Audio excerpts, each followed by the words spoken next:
Oh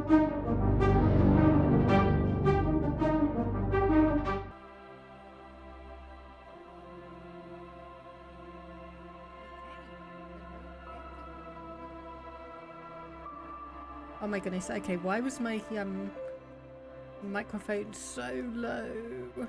Whoops, okay, there we go. Okay, just turning the volume down on my end. Shouldn't be any different for you people. So, I did take an opportunity to look at things, and I may have soft-locked myself. Hello there, riders of satellites. Note this is still the model I have been using for 6 months. But hey, welcome into the stream. Hope your day has been going well. Hope your day has been going well. So anyway, I may have accidentally soft-locked myself, so we're going to continue from where we were, but I may have to revert back to an earlier save. Because unfortunately, if I can't pass this check to get the body, or get close to the body, then we can't progress in the game. And no worry about that. No worries, I know it's been a while. Unfortunately, obviously, I have... obviously, we've had a bit of a heat wave here in the UK. So, I haven't actually had much time to really sit down and game, let alone stream. But let's get right into it. So, we should have... wherever it was...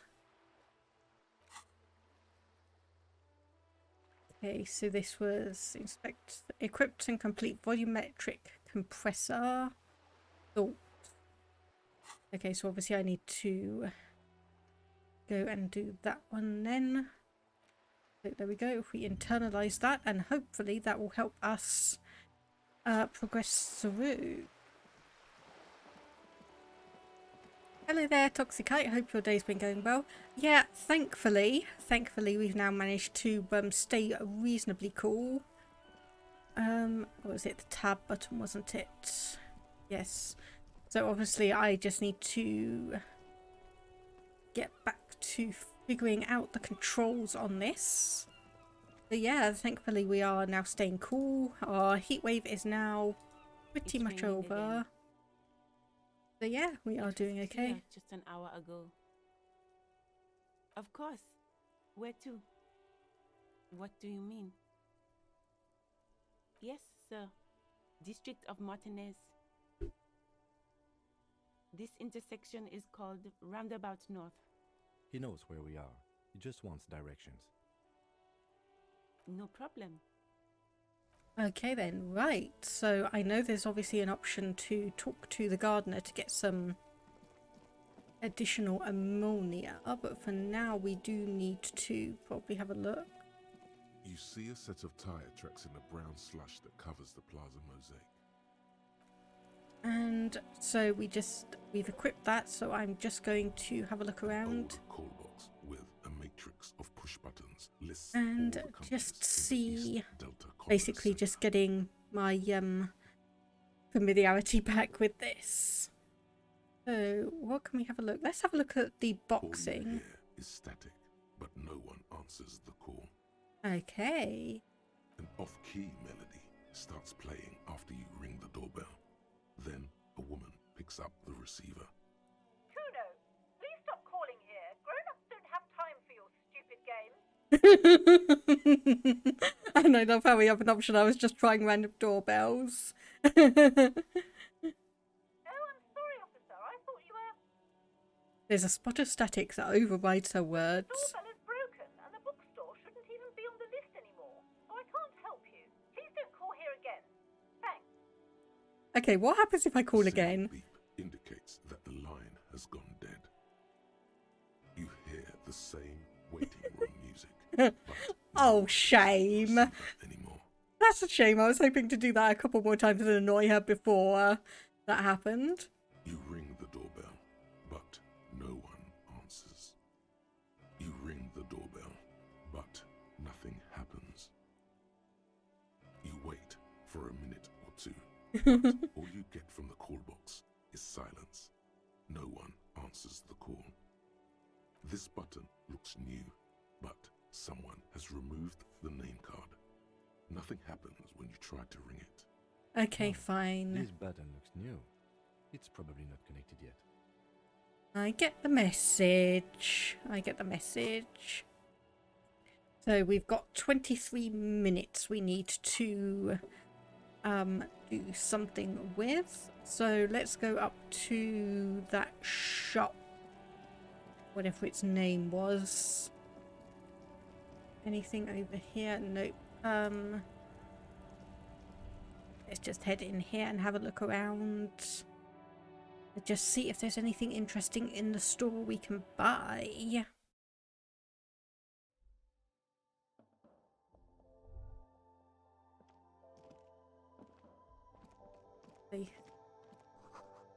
Bubble there. Anything? Let's have a look. A small cabinet on the wall is filled with various medicine bottles, nasal sprays, and blister packs. They all bear the Saint Baptiste Pharmaceutics logo. Okay, this is when I was writing things down last stream, I should have actually remembered what half of these medicines do. So just excuse me for a moment. Where is all of those notes I was taking? Where is all of those notes? What is currently happening? We're all speaking to two kids that are not very pleasant. Yeah, we're kind of not overly that far ahead of that. Okay, do I need to go this way? Yes, I do. Okay. Yes, we haven't gotten very much further than that. Basically, we have tried to get the body down, but we keep on throwing up. So we've equipped a thought, which apparently should give us a +6 to our bonuses. Hello there, communist bastard. Is this where we buy SIGs and booze to indulge in that crude chemistry? It may be. Vital satellites, 2 top restore health and the bottom one restores morale. Thank you. Thank you. Yeah, unfortunately, I don't usually take this long between streams, so I usually do tend to remember things. Alcohol will give physical bonuses, which will help not throwing up. Oh, that is interesting. So, can we actually afford some? A colourful Have a display look. of cigarettes and alcohol bottles line the shop wall, inviting you closer. The bottles wink at you in the light. The smokes too glitter in their wrapping. It's like looking into a kind of heaven. Your knees are weak. There, in that dark green glass, all in vain. The great flowing river of warmth, wine, alcohol, beer, alcohol, love, alcohol. I'm obliged to inform you that both alcohol and cigarettes damage your health, but I guess you already know that.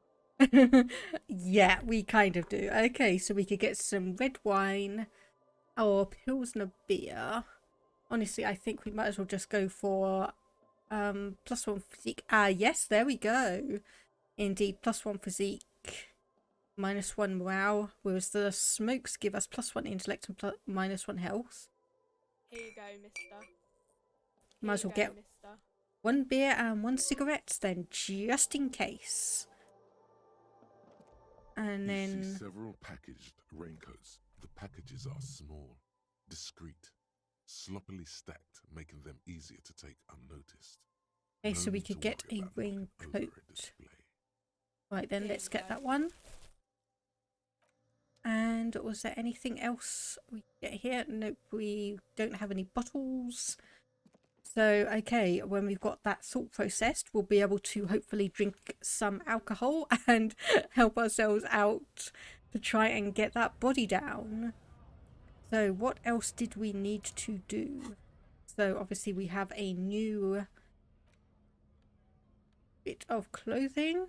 So, we could get some logic, but minus authority and endurance. So, what does this give us? Esprit de corps. Let's actually put the raincoat on then. As silly as that looks. And yeah, let's try the glasses. Let's just try the glasses and see what happens. So obviously -2 on savoir-faire. Yeah, that's fine. That'll be fine. And we have 19 minutes. At least 19 in-game minutes anyway. Silly coat for a silly man. Well, I mean, it matches the yellow bag we've got, so... It matches the yellow bag. Oh, actually, you know, I know what we can do while we are waiting for that skill check or skill point to come in. We can go and talk to the inn owner.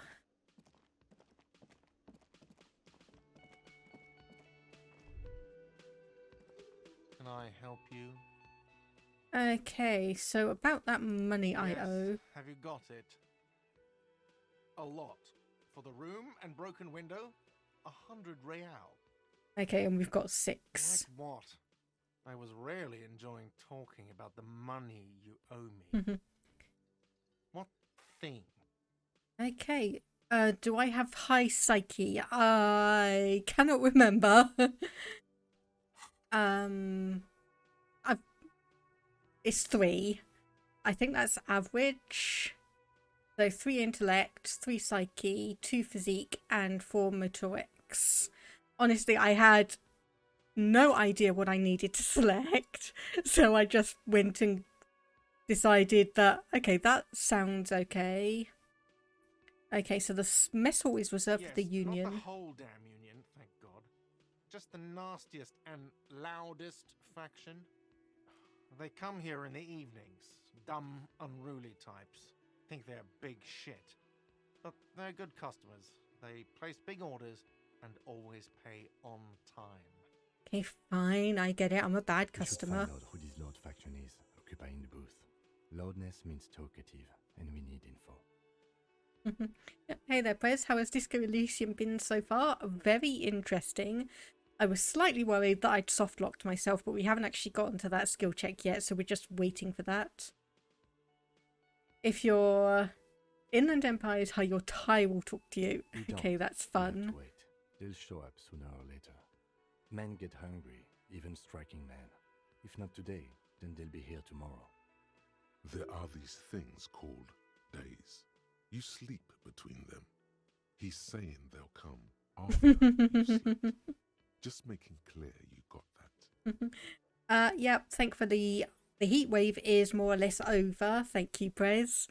We do have a fan. I mean, it's not anything special, but we had that going and we've still got it out just in case we have a few warm days. But thankfully it seems to mostly be over now.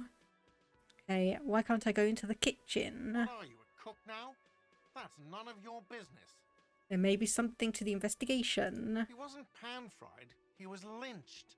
What could the kitchen possibly have to do with...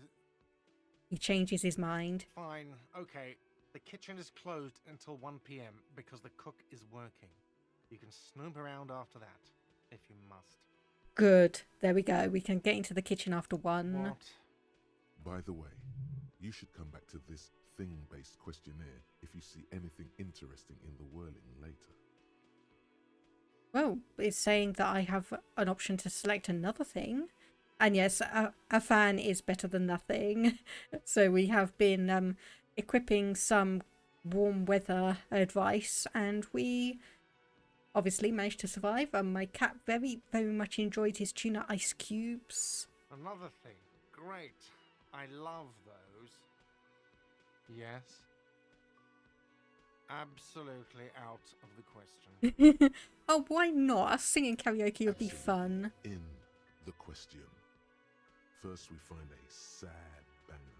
Then we sing this place to shit. Ah, there we go. There's the Inland Empire. Okay. So my total of that is 10. Okay, so we'll leave that. Anything else we can immediately investigate? Doesn't look like it. And obviously we have a new quest here. Find out who is in the Union box. Obviously, smoker on the balcony. Knows something about the murder. Find out where he lives. Well, I think first we probably need to go and just make sure that we are able to get that body down. I have really no idea what we're going to do for money because I've cleared out basically as much of all the trash that I can even find. I've cleared out as much of the trash as I can find, and we've bought a couple of things, and we only have 6 Rial to our name. So this is the point where I will accept.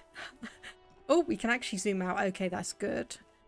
So this is where I will accept some hints and advice if people know where I can potentially get some money from. A plastic wrapped macaroni stamped with humanitarian aid. Oh, I don't think we actually went down this far, did we?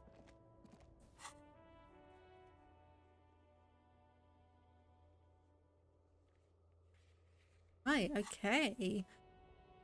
I don't think we quite went down here. Helpline to the company that controls the drawbridge. Food gift from the people of Messina. Do we know where Messina is? No, that looks like a new place. My advice, not worry about getting money, just let the game flow. Okay, thank you. So we have Messina.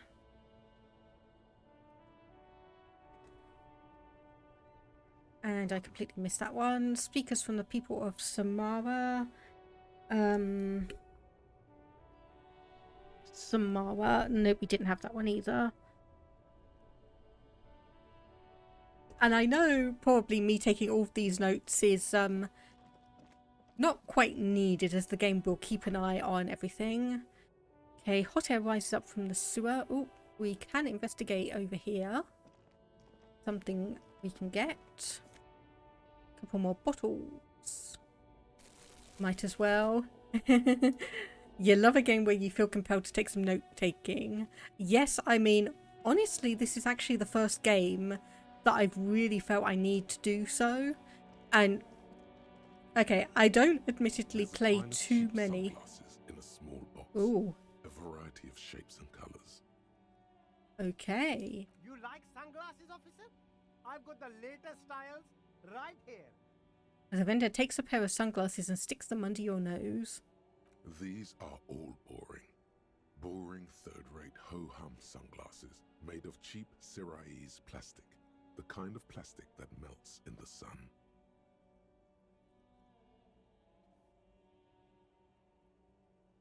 Yeah, I know probably most of the things that would be important would be Those noted UV down by the stickers are game. almost certainly just there for the show. If anything, these lenses probably direct more UV light into your pupils.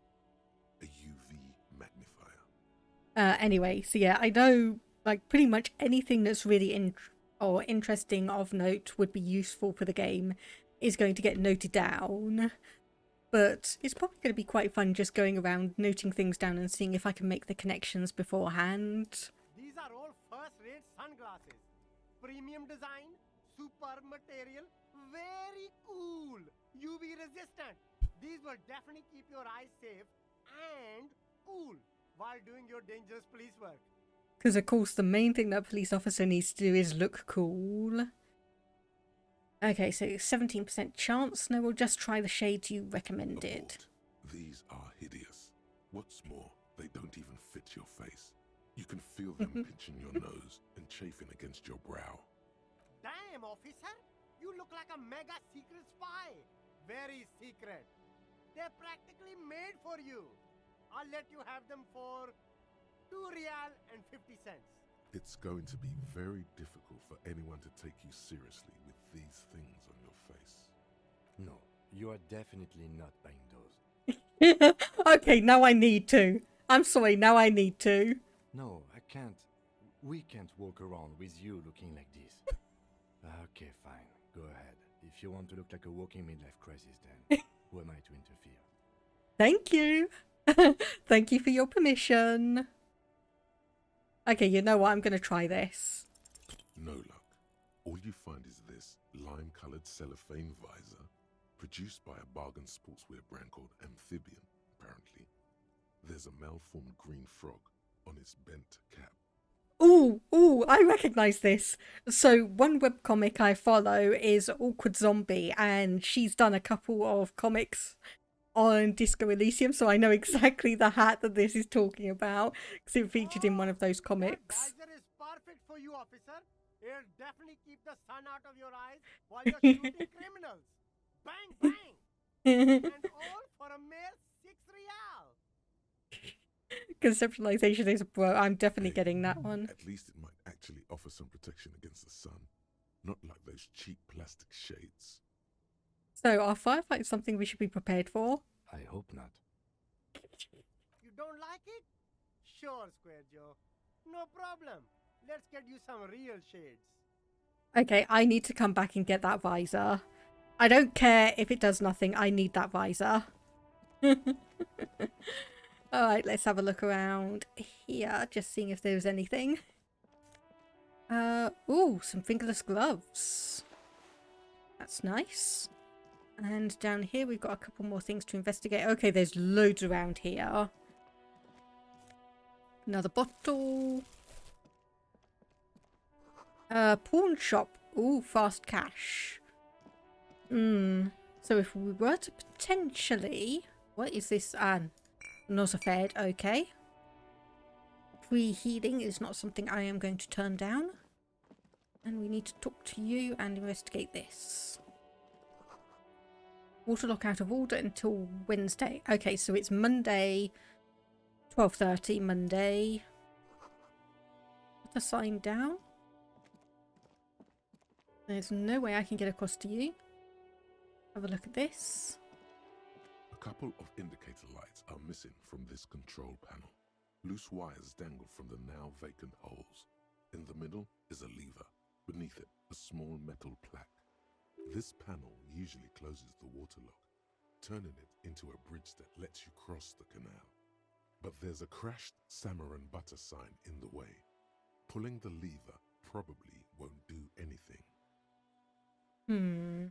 Okay, I'm going to try pulling the lever up anyway, just to see what happens. Pull the lever all the way up until the metal clicks against the contact pins. You hear a soft clunk. Then, nothing happens. A spring brings the lever back to its original position. You still need to close the waterlock to get across the canal. Some other way.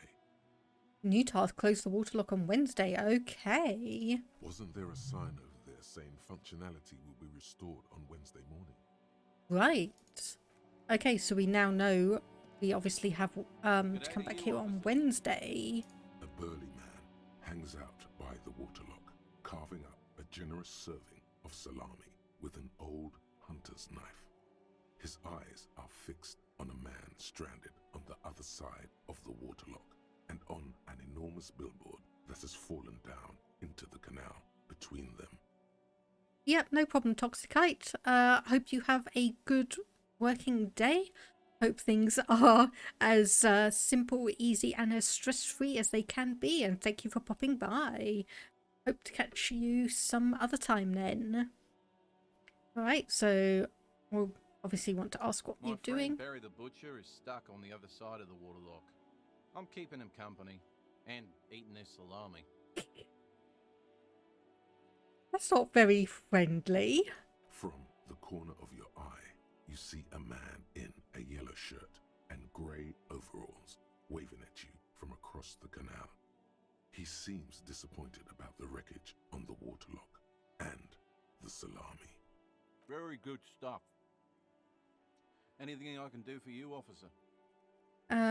So what caused the wreckage? Obviously the sign, the billboard there, but how did it get in the water? I wasn't here to witness it, but those look like tire tracks on that sign.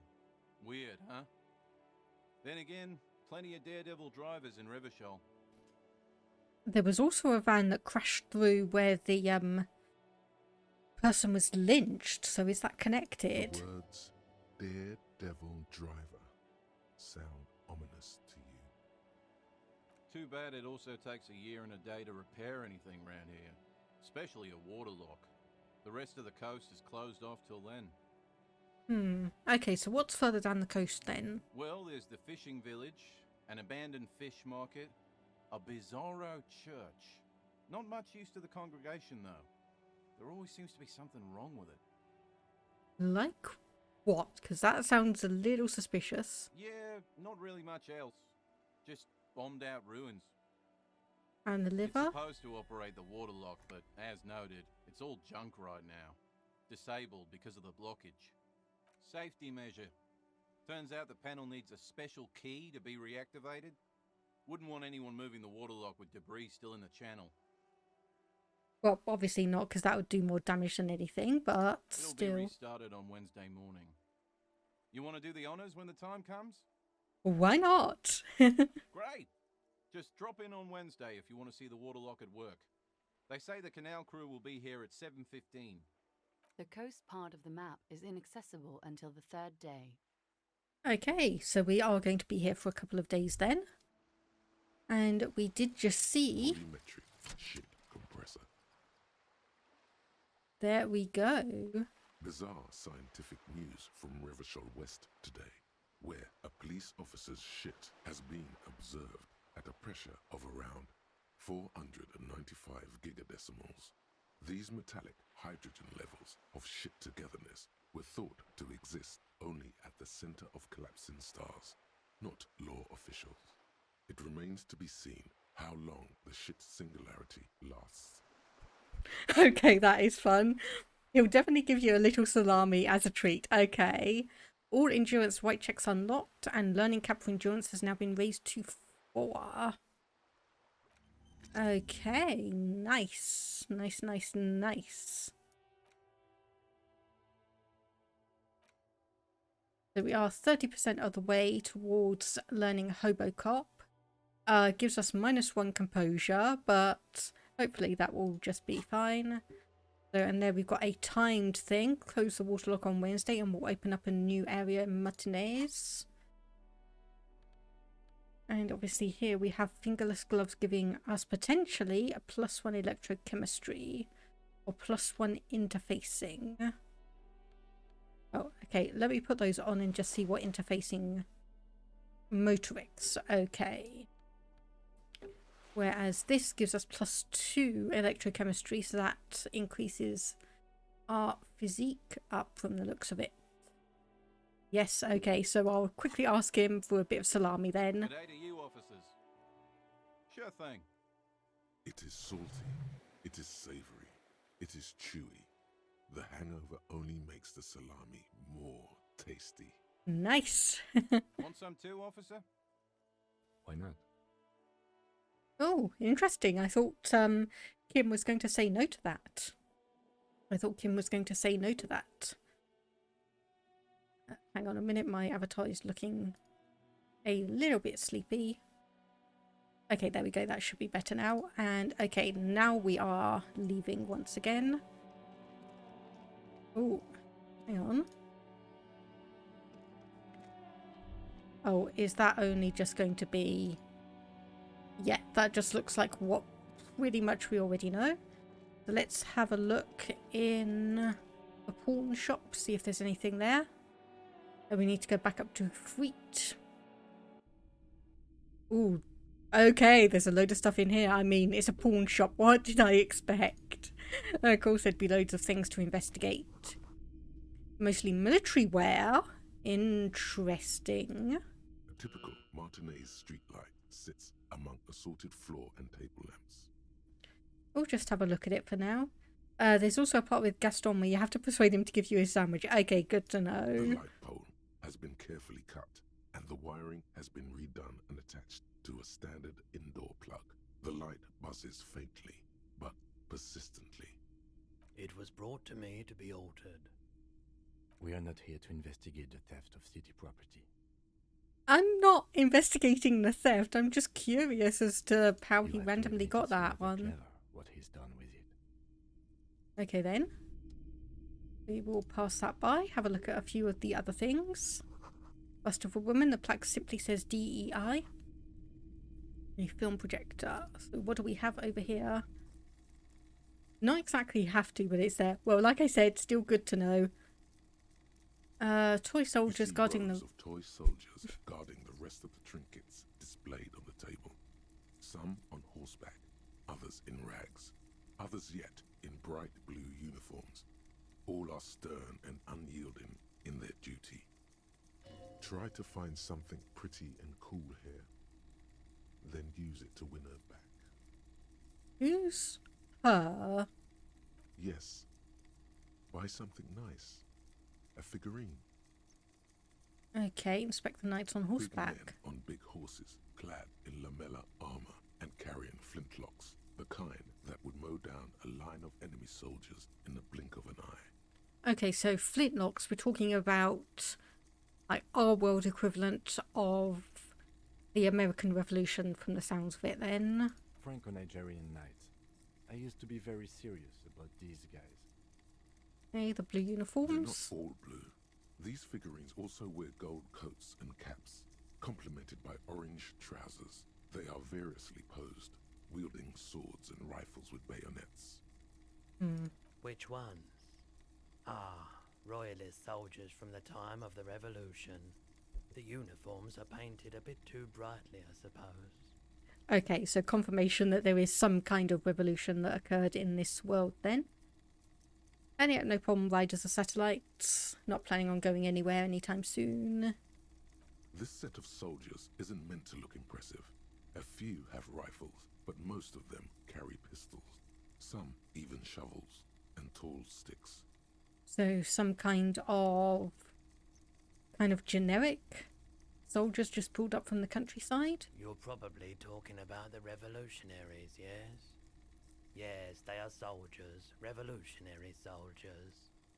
Oh, so probably people that kind of just got completely destroyed then, if they are equipped with shovels and tall sticks, only few of them with rifles. I think their poverty has been exaggerated for effect. When you place them next to the royalists, it doesn't seem like they could possibly win.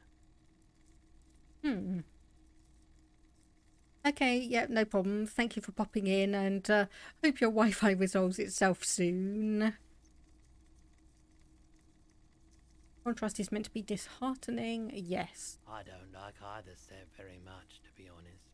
But there are many parents among my customers. Okay, so we've got interfacing for a 72% chance of success. Let's try. Everything you pick out seems Ooh. faded, chipped, and sad somehow. Most of them are just broken toys. Okay, so we're going to have to come back when our interfacing is better. That one. Have a look up here, see if there's boomboxes anything. on the shelf look well loved and well traveled. Chipped, dented, they stare at you with the unblinking eyes of their tape reels. One especially catches your eye. Deep gold and amber plastic with a big old handle on top. A classic boombox that says Stereo 8 approved. Yeah, I wonder if we might be able to find a tape in here then. Seeing as we need a tape to obviously do some karaoke. This is you. Golden orange. A sunset suite. Just make sure it works before you buy it. Is the Harman Welshie W2. Made in Vespa. Designed in Seoul. Plays all reel-to-reel formats. 2mm, 8mm, 12mm. It's even got a little radio in there. It'll set you back 12 real. Okay, so there's a Seoul here. Not quite spelled the same as Seoul in South Korea, but that is an interesting note. Are you sure it's all in working order? Absolutely. I've tested each one myself with recordings of speech. Found sounds and music from a variety of genres. Even though I don't really like music. Okay, so that's going to be 12 real. So we're starting to... oh dear, we're starting to rack up the things that we need to buy. And then there was the military excess. Wow, a very large red t-shirt with an impressive print stands out from the other garb. Oh yeah, the print depicts a muscled man striding toward you, a giant sword in each hand, encircled by burning embers. Behind him is a cluster of cabins engulfed in flames. Beneath him are the words, Hyundal burning. Oh, is this related to the, This is related to the books, isn't it? I remember that, because those books were all, Hyundal burning. Why would we want to sniff the t-shirt? But given it's an option, I'm going to sniff the t-shirt. Smells like worn cotton and a little old sweat there. Worn cotton with a side of flea market or trash bin. Okay. Sniffing is okay, but please don't try anything on. Can't have you leaving your photon emissions in the fabric of things you're not going to buy. Interesting phrasing. You're not imagining it. Photon emissions? What is he talking about? So what's the deal with the man on this t-shirt? So obviously this is the same person from all those books, but we'll just ask anyway. It's the man from Hendal. Walking away from his burning village. Yes. Hey, who's the man from Heimdall? Heimdall is the hero of a series of popular books based on a fictional version of Kotla. Mostly what is nowadays Arda NFT. Kotler? Arda NFT, okay. FD, so that is Nordic and equivalent. Nordic equivalents. In fact, most people don't think that man from Heimdall ever really existed. But they are wrong. Hendal isn't a real place. Neither is the man a real man, of course. But both the man and Heimdall are an ontological necessity. But hey, it's not worth getting into an argument about. Well, we'll just ask, what did you mean the man from Heimdall was real? I mean, even if the man from Heimdall didn't exist before the adventure novels, the stories have made it so that he has. It's simple, really. Okay, I get what you're saying. It's basically the fiction and people's thoughts about it have kind of brought him into reality. It's kind of, you think it so, you believe it so you make it so. Okay. He sounds incredulous. Yeah, well. You sound skeptical. It's not that complicated. All that's required is a more robust understanding of cause and effect. Besides, I've been to Kotla, though not quite as far north as the Heimdall, and watched northern lights travel across the sky. Very unique, energetic tides there. Very, very unique energies indeed. Geomagnetic ley lines, one might even say. Yes, because we saw that on the map as well, didn't we? So how much for the shirt? 2 real. That's dirt cheap. Couldn't you just give it to me for free then? Why? Perhaps I could repay you in some other way? I deal in goods, not services. Okay, so what do we get? -2 authority, but 1 physical instrument and 1 shivers. Welcome Yep. to Heimdall, officer. There we go. Okay, so what is this one giving us? +1 physical instrument. So we swap that out and we get +1 shivers, which is another increase to our physique. But we do get a -2 on authority, so we're down -3 now. Oh well. Okay, so we're not very authoritative, but we are looking cool. Was there anything else in there? Okay, nope, that is us done. So let's go and see if we can get that body down then. Obviously see if we have any other areas we can pick up some bottles from. Doesn't look like it. Okay, so let's go back to that body and hope this time we can succeed. Okay, come on, you're stuck on the scenery. There we go. It's better. Alright. Let's see if indeed can finally get this body down. Oh wait, hang on a minute. Did we investigate that last week or not? Or last stream, I should say. This trash container is locked. The sliding lid has a padlock that says, whirling in rags. Okay, that's the, There's something in there, not necessarily connected to the case, but still. Okay, why am I lagging? Hang on a minute. Let me just try something because my connection should be fine.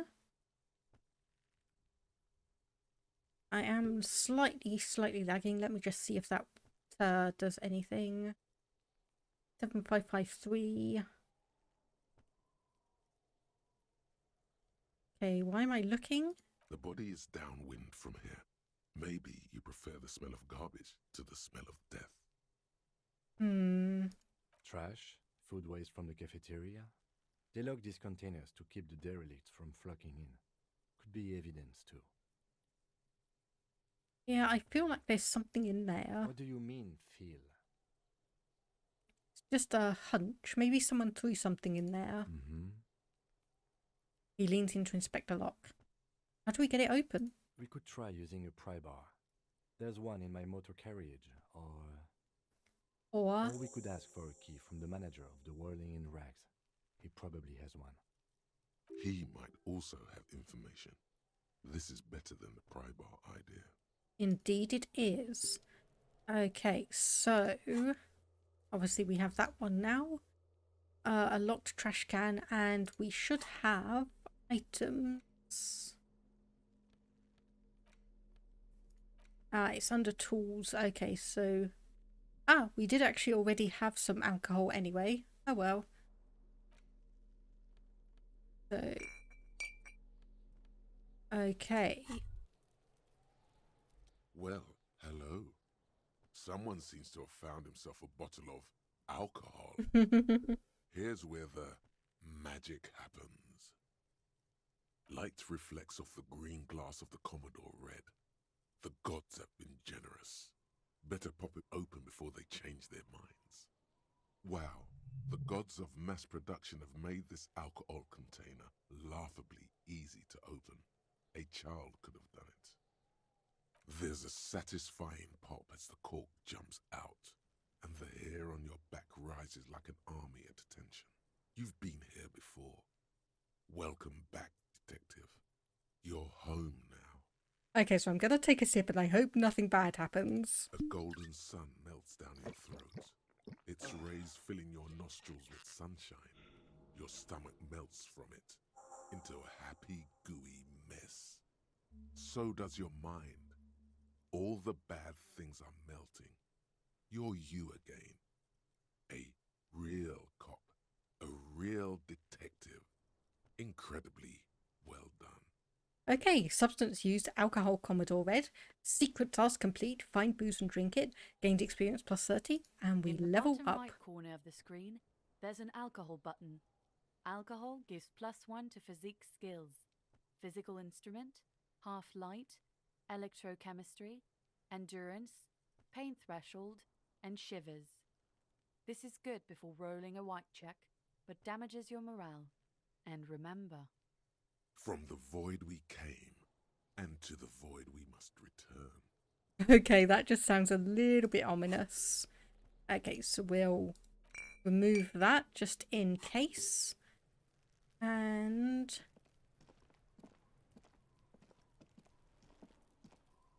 there he still is, looking right through you with his white eyes. The body below is entirely dedicated to that corpse smell. Emitting it is all it does now. drinking alcohol is good. Yes, I can see. So we went from, gosh, what was it? I think it was like a 3% success chance. So we've now got 92%. As you breathe, yes! the odor comes over. It's the smell of the mind telling you to run, and your stomach to wring itself empty. With your hands at your sides and your eyes squinting, you stand in it. Okay, right. So from a gameplay perspective, I can understand why that is so high, because it starts teaching you about things like leveling up, increasing skills, using other things to your advantage. So we won't ask do they always do that, because that's just a bit of a silly question, so we'll just step closer. The man before you is naked, but for a pair of underpants and enameled boots. His skin is greenish, marbled with decaying veins, and blotched by lividity. A fading web of tattoos covers his chest and shoulders. The cargo belt used to fasten him to the branch above appears industrial in strength. So this is starting to make me think that the dock workers... This is starting to make me think that the dock workers may be still on the high end of the suspect list, because obviously industrial, then... The material appears to be ceramic. Its clean white stands in stark contrast to the decaying flesh above the knee. The man wore thick polymer socks, probably for padding. A fine array of interlocking plates covers them. So of course there's also the question of, like, why were the shoes left on / why was all of his other clothes taken off? Delicate and fragile, they feel alien to the world around you, out of place somehow. These are clearly not boots. They're armor, possibly part of a larger set. Indeed. Technically speaking, these are sabatons, not boots. Okay, so wearing some kind of armor. Ceramic plate. Zirconium dioxide, most likely. This is where the make would be. Under the heel. Fair weather. Fair weather model T500VE. I'm guessing that's vitreous enamel. This is advanced stuff. We go for that looks out of place here. It is. It's expensive. The lieutenant draws a line in the condensation on the ceramic with his index finger. We've requested similar material for our tactical units for years now. The constabularies deemed it too costly. In that time, we've lost 6 men to semi-automatics. For a full set, about 4 years of wages. And I can just say that's a lot, I take it. As a wage, it's regrettably small. But for a piece of hardware, yes, that's a lot. Okay, so what happened to the rest of it? I am going to presume it was probably stripped and sold. The locals probably scavenged it. It would be odd if he had more on after 7 days. We should keep a lookout for these pieces. The armor could yield information. Maybe he'll know something. I mean, okay, maybe he was just wearing the boots. No, he must have worn something precious underneath his clothes. They've removed all his clothes to get to it. They did not just strip him for the putrid rags.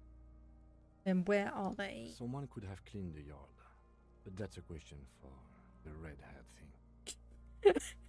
The red-haired thing meaning Kuno. I hear you, cop, talking shit about the Kuno. Come here and say it to Kuno's face. Hey, what if they told him to strip before they hung him? They usually hang them completely naked for that. La puta madre, the Mazda, the Besmerties and the like. This one still has his underpants.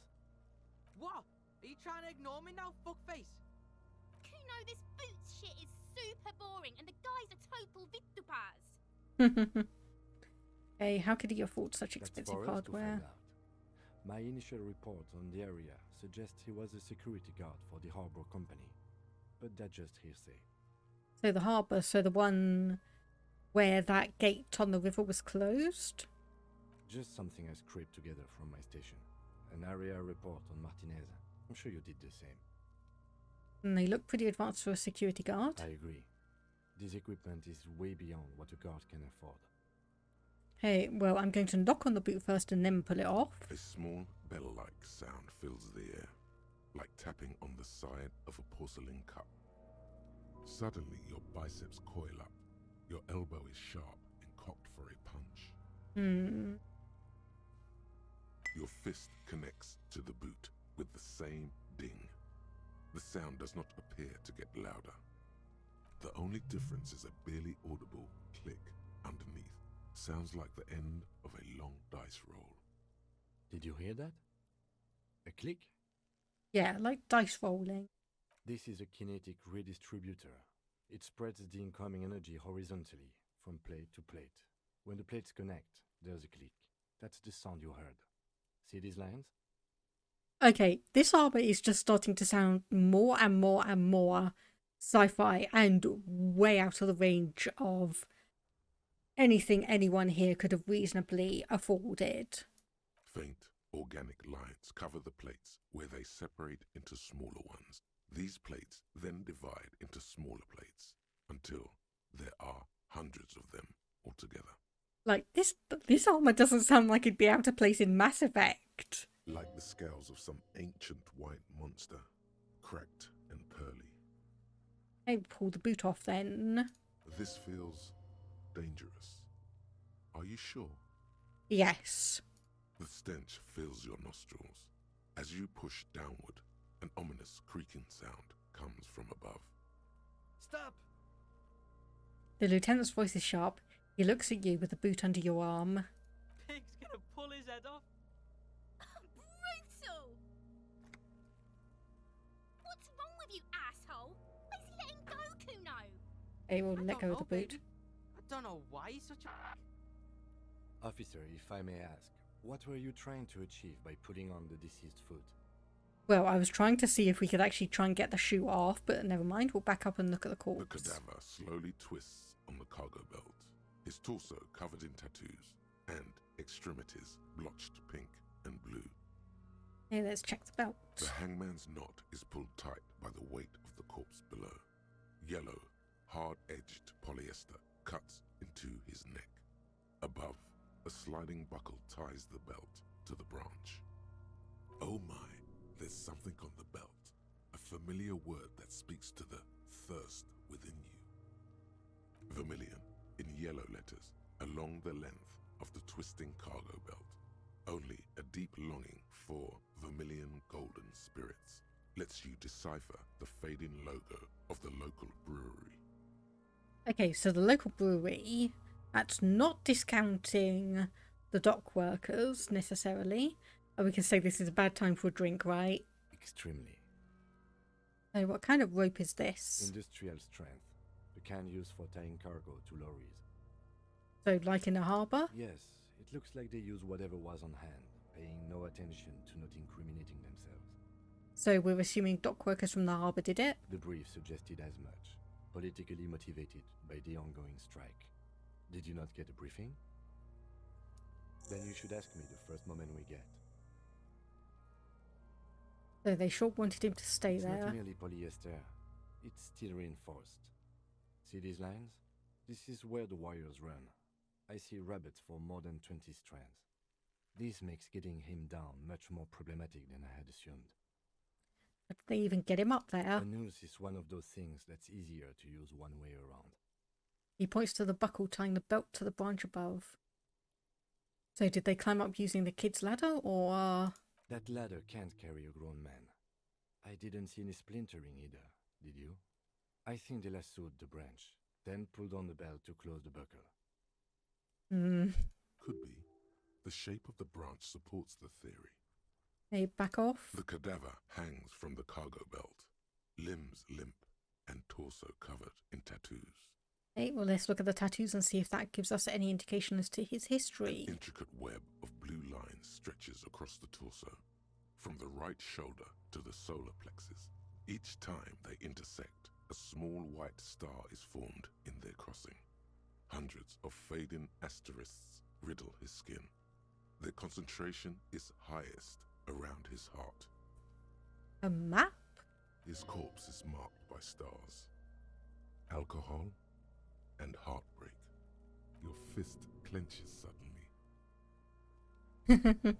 Okay, so talking back, we can say it'll be marked by bullet holes or it'll be riddled with disco. I'm going to say disco. Decay is creeping on the tattoo. Already, most of the canvas that's holding it has darkened. Now, it disintegrates slowly, letting out a stink. Is it a map of the night A sky? map of the stars. I do see some similarity to astronomical charts. Great Century Messinian, maybe. But this seems more particular. Customized somehow. As if someone left out most of the night sky, filtering it through personal choice. The principle of this filter remains unknown to you. The thought dissipates, and you feel as though you were only half right. So am I.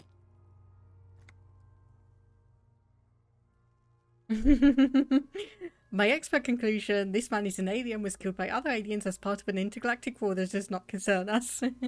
Yeah, I admit, when I said a map, I was actually kind of more thinking like a city map.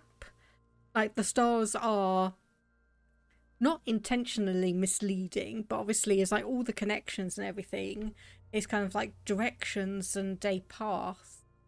He wears a wide leather belt around his waist and a gun holster under his arm. He takes a thin piece of milled aluminium from his coat pocket and pulls it open. Sounds like a sword being unsheathed. A small lens appears. Some sort of camera. And we'll ask what that Did you is. get sunshine, Minnie? Shit, Kuno! What the fuck is that? Oh, I'm glad there's someone else around who's completely as oblivious as me, who can actually ask the questions without looking completely embarrassed. An instant color camera. He produces 2 metal-capped ampoules and clicks them into place on the side of the apparatus. A thin slot shines I there. have only 2 ampoules, so nobody move. I don't want to waste one. He points the camera at the corpse, peering into it. The lens needs adjusting. Interesting. Okay, so... Interesting. A instant colour camera, but still needs a fair amount of setup compared to the ones that we may have necessarily used in the past. A sound, a shrill flash, followed by the breaking of a small ampoule of glass. You see streams of colour pour onto the thick, glossy piece of paper, rolling out. In case we need it. The lieutenant says and shakes the paper, letting it dry in the cold wind. On it, a colour-perfect copy of the dead man's tattooed chest. Yes, it is pretty cool, isn't it? There is only one ampoule left. Use it wisely. Okay, so there's probably going to be a choice soon enough where we are going to say yes or no to needing a photo. Okay, so keep that in mind. What do we need this photo for? Well, evidence. It's like, if there's going to be an autopsy performed, then that's not going to, or the skin's not going to get stitched back up the way it was. He's already decaying, so we can't exactly wait. Take a cool selfie when you get the fogwiser. I'll see if I can do that. It contains insight to the victim's person. By his build, I'd say this was a man of physical violence. The story he wanted his body to tell was important to him. It is his letter to us. Someone should decipher it. We'll need to show it around. Okay, so yeah, let's ask if I can have it. Sure. Just don't lose it. He hands you the piece of rolled up photo paper. It's no larger than a pack of cigarettes. The glassy-eyed corpse looks by, his mouth mute and his skin as colourful as the chemical rainbow on the photo paper, teeming with opportunistic organisms. Hey, look him in the eye. His eyes are milky white and blind to the world, protruding comically from their sockets. There is no one home, just subaquatic terrors there. Dark brown hair grows on his head. His face is ready to explode from the organic processes inside. The death's head grin has passed. What remains is an unrecognizable mess. Okay, so we've more or less got a 50-50 chance on this one. I'm gone. Where have you gone? Into the wild pale yonder. In the past. Way out in the west. Okay, I can see you're gone, but who are I'm you? a joke. Look at me. There is nothing funny about jokes either. Now, who were you when you were alive? A killer. A motherfucker. And a killer. Okay. Go ahead, Cobbo. What do you mean? It's the power of your Black frothy liquid starts bubbling on his lips. imagination. Oh. Go ahead. Ask me more questions. You fucking love questions. Okay, and again, I'm wondering if there's some mechanics going on under the hood that we're not being privy to that's biasing towards all of this. Because you're a copperoonie. Look at all of them go. Do you want more questions? Yeah, give me a comical amount. Coming right up, copperoonie Rooney. This is getting upbeat now. Is my name Rooney? Fuck no.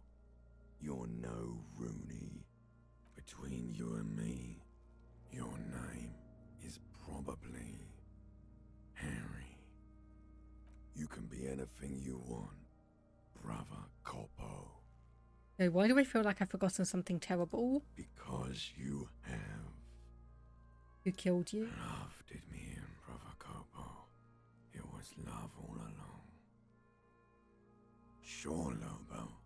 I can ask you a question. Why are you doing this? Looking at my face, motionless, looking into my eyes, standing here. Why are you investigating my murder? Maybe because it will lead to something. The clown lips on the corpse appear to smile. The face rotates before you slowly. Something is on its way. Something hidden. It's coming. A miracle from the northwest, and it's almost here. You can feel it in the air, on your hands. The cold spring air smoothing them over. Come back later, Corpo. Amuse yourself with my frank manners and my memento mori features. If possible, also, see me in your dreams. As you narrow your eyes, the monster before you blurs into a violent mess of green and pink. This is a trick. You've done it before. Pink is where the blood settled in the first hours post-mortem. You can use it to see if the corpse has been tampered with. Does his position at the time of death match the discoloration? Only the lower extremities are pink with a dash of blue. His fatted hands, thighs, and his neck, just above the noose. The rest of the corpse appears dark green in the cold spring air. Okay, right. So before I click on this, I'm going to have a thought. So blood pooling. Does that potentially mean that he was actually tied up and strangled? I see it. His neck too. The lividity goes right up his chin. We have good, well-pronounced discoloration here. The monster comes back into focus, an explosion of color, coursing with dark marbled veins. His stomach appears pregnant with something. Black liquid streams down his thigh and onto his boot. So, what do you think? Okay, yeah, I think he was upright after death. His hands, feet, and neck are discolored. Agreed, especially on the neck. The belt acted like a tourniquet, keeping the blood in his head. The hypostasis supports her hanging. Yes, there's always a chance we are wrong. We should check for ligament marks on his neck to see if they're in tune with the belt. We'll have to get him down first. Hey, he's beaten up. See the bruises? Most of them are post-mortem. Maybe even all of them. The delinquents have made our jobs harder with their little sport. Stop talking in riddles, coin slot. He means you fucked him up good, Kuno. Fucked him up brutal like. Hey, something's coming out of him. The pool of blood and feces has eaten into the frozen mud below the man's feet. Purge liquid is dripping into it, drop by drop. The victim appears to have contained no more than half a kilogram of digestion at the time of death. So he hadn't eaten recently. What the fuck are you saying? Talking about shit. Did we? I don't feel lucky. And I'm just going to say I think he's dead because... I agree. Yeah. Totally dead. Dabba-doob-doob dead. Alright, back off and catch your breath. But there is no breath to catch. Only the cadaver filling the air and your nostrils. He slowly rotates before you, decomposing. Hey, we'll see if there's any other Of questions. You have questions, don't you? The power of your imagination is at your service. Okay, so I'm just going to choose this last option. Do I remind you of someone? Ooh, a baby affected with harlequinism. Okay, was not expecting that kind of You reference. sure we got out of that one? Coppellini. Come back later, Corpo. Amuse yourself with my... Are you sure we finished the preliminary examination of the cadaver? We might miss some of these things once he's done. Well, I've gone through every single question. The cadaver slowly twists on the cargo belt, his torso covered in tattoos, and extremities blotched pink and blue. Yep, we're done. Let's get him The down. steel reinforced belt presents a unique challenge. I brought chain cutters, but I don't see a good angle of approach to the belt.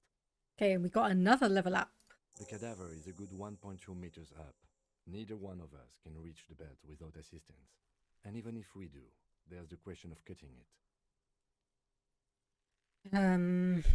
We can saw the branch. No, we can't because we'd still need to get that up. We'd still need to get up there. Maybe we could shoot him down? Yeah! Bang bang time, pig! Shoot his head off! How? Where the buckle ties the rope to the branch, that's a good spot to aim. The buckle holds the belt together. Where? Ah, yes, I see. If the shot hits that, there might be a chance to release the belt. Yeah, now we're talking. Entertain a Kuno with some shit. They'll miss! The pigs will miss Kuno!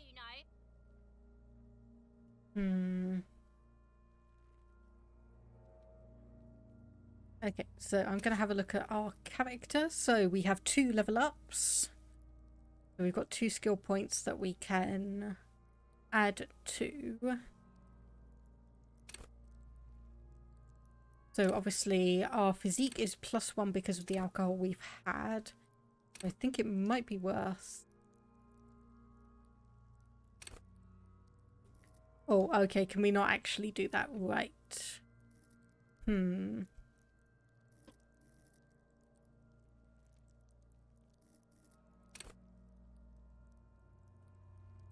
Okay, so apparently that is not something we could do. Ah, there we go. So it needs to be these options then.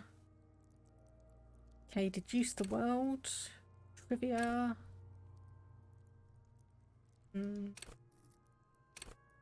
Conceptualization and visual calculus was the one that we took in the beginning. So I might be tempted to put another point into that one. Morale, hunches and gut feeling, empathy, pop culture, suggestion, endurance,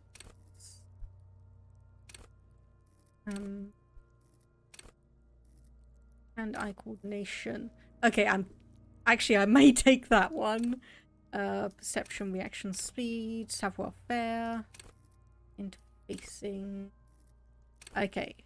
Hand-eye coordination. And givers. Okay, so I think that is all we can do for the moment. Accept and close. Okay, let me try. The lieutenant's brow is furrowed. He appears too deep in concentration to even notice what you said. Okay, right, we'll let him choose. Silence. With his elbow sharp, the lieutenant unzips his jacket and produces a lightweight firearm.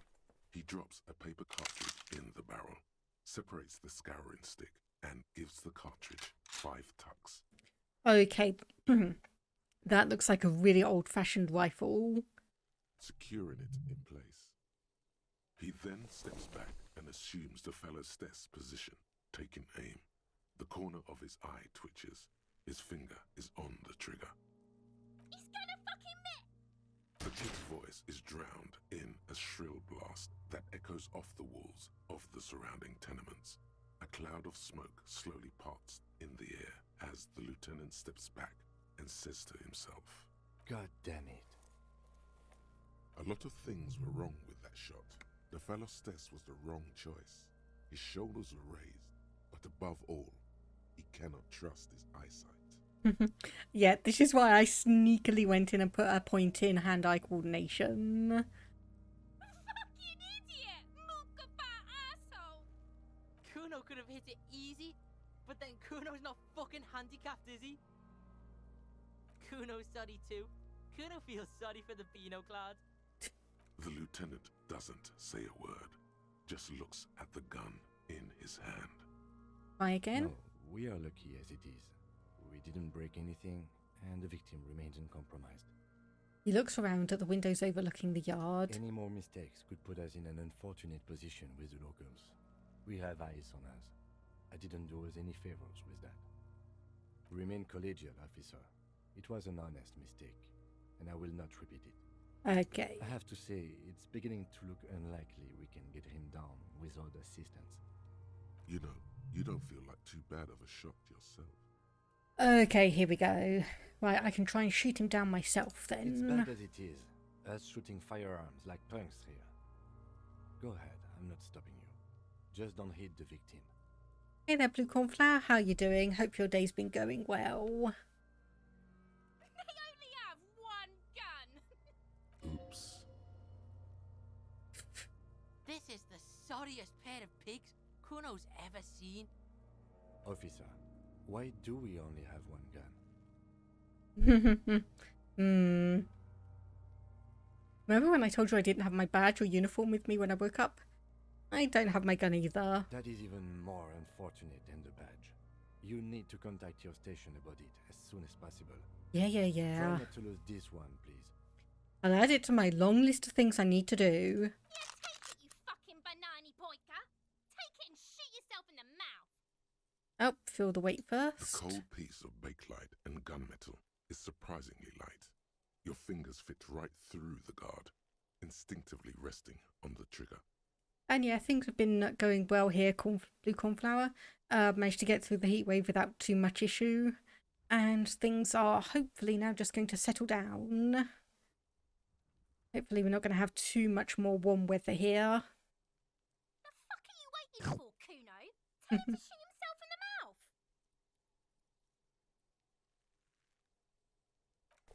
The buckle comes into focus in your sights. You stand with your feet planted firmly in the ground and your left hand supporting your gun arm. So of course, I did put this on the Discord and I think you've responded to it. So yeah, there's not actually going to be a stream on Thursday because, oh goodness, about a year ago, I was having issues with one of my wisdom teeth. So I talked to my dentist and it's like got a, like scheduled in an NHS appointment because, oh, if we went private, it would have been a lot of money and only now have I actually gotten the appointment to have it out. True irony of ironies. It only stopped It stopped hurting like a couple of weeks after I initially went to the dentist and talked to him about it. So that's scheduled for the evening on Thursday, so there's going to be obviously no stream. I'm keeping my fingers crossed that I am going to be perfectly fine for Saturday because it is just going to be the one tooth. But I have let various people know on my like day-to-day stuff, so yeah, just keeping my fingers crossed, and I'm trying to figure out what I want to have tomorrow for dinner as my quote-unquote last meal. Why don't you just shoot yourself in your mouth? At least you won't miss. Okay, so close left eye, yes. Prez, every time you go to a doctor or something with a medical issue, it goes away right before I actually get there. Oof. Yeah. I don't think I've had that explicitly myself, but I definitely know the feeling. It's like going into the doctors. It's like, oh, how are you today? It's like, oh, I'm actually doing fine. The thing that I booked this appointment for 3 days ago, like 3 days ago, it just all resolved itself. If it hurts to talk but you still want to stream, I could type in chat like a mute streamer. That is true, and this game has a benefit in that it does have voice acting for quite a lot of the things. So I could honestly just put up a little sticky note sign saying about it. But close your left eye. The view narrows. The branch slowly moves, becoming entirely two-dimensional. The metal buckle glimmers, catching the noon light as the corpse slowly rotates. The slow movement of the branch in the wind and your shoulders directing the gun sink up, dancing hypnotically. Okay, and if it gives me the option, I'm going to breathe out and shoot. Look, he's crying. You gonna cry now, fucking faggoty? Okay, there we go. We've gone from 54% to 72%, I believe. However, this is a red check and it cannot be retried. Bang. The buckle explodes into tiny pieces, coming loose with a whir. With your hand numb from the recoil, you look at the body slump down. For a moment, the man appears to kneel in front of you, looking straight at you, helpless, trapped within itself. Who killed you? Communism.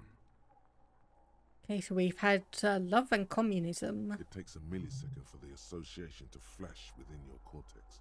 You have no idea where it's coming from, only that it's right.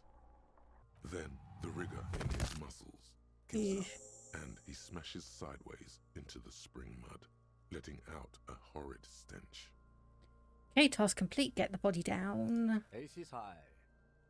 The lieutenant raises his right hand, waiting for you to slap it. The ace is high, a custom invented by the aerostatic brigades during the revolution, is used to celebrate success in Revachol, especially in sports. The gesture is spread across the world, despite the defeat of the revolutionaries themselves.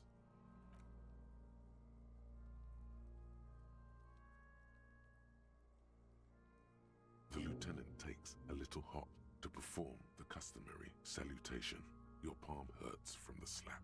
It's precise and down to the point. Okay, so we have aces high, +1 empathy towards Kim Kitsuragi.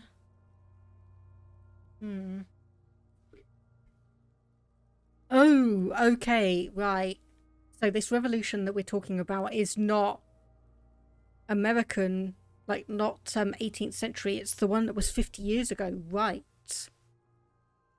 First one to see the use of aerostatic aircraft on both sides, but it was also the longest. 8 years. Oh.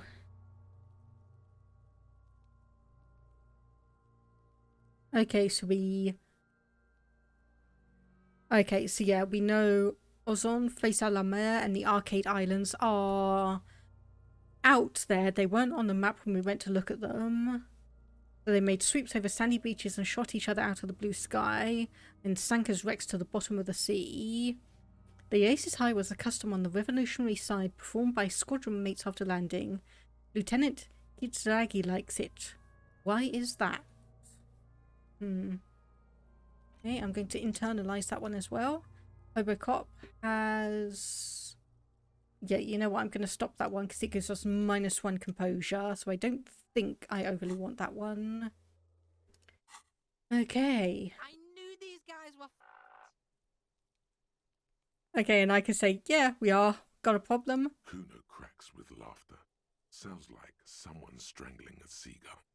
It's clear he enjoys himself. I knew they suck each other off. We will perform a field autopsy and determine the cause of death. But before... Excuse me. Slumped on the ground like that has not improved the way the corpse smells. The fall seems to have released something deep inside it. It looks like I feel like taking a break from the stench. I'm sorry to interrupt the jubilations here. Just a little breather before we do the autopsy. In the meantime, we should try to interview Evrard Clare, the leader of the Union. Harbor property was clearly used in the hanging. The harbor just east of here. Getting in might prove a challenge, though. Or we could ask around for the representative of the logistics company. My initial information says the Wild Pines have sent some sort of strike negotiator to wrangle control back from Evrard. Yep, no problem, Prez. Hope your kitty doesn't cause too much of a fuss at the VETs. And yeah, thank you. Hope you have a good rest of the day yourself. And thank you for popping by. Okay, so the strike negotiator, that was the person in the yacht. You could ask the garden for directions.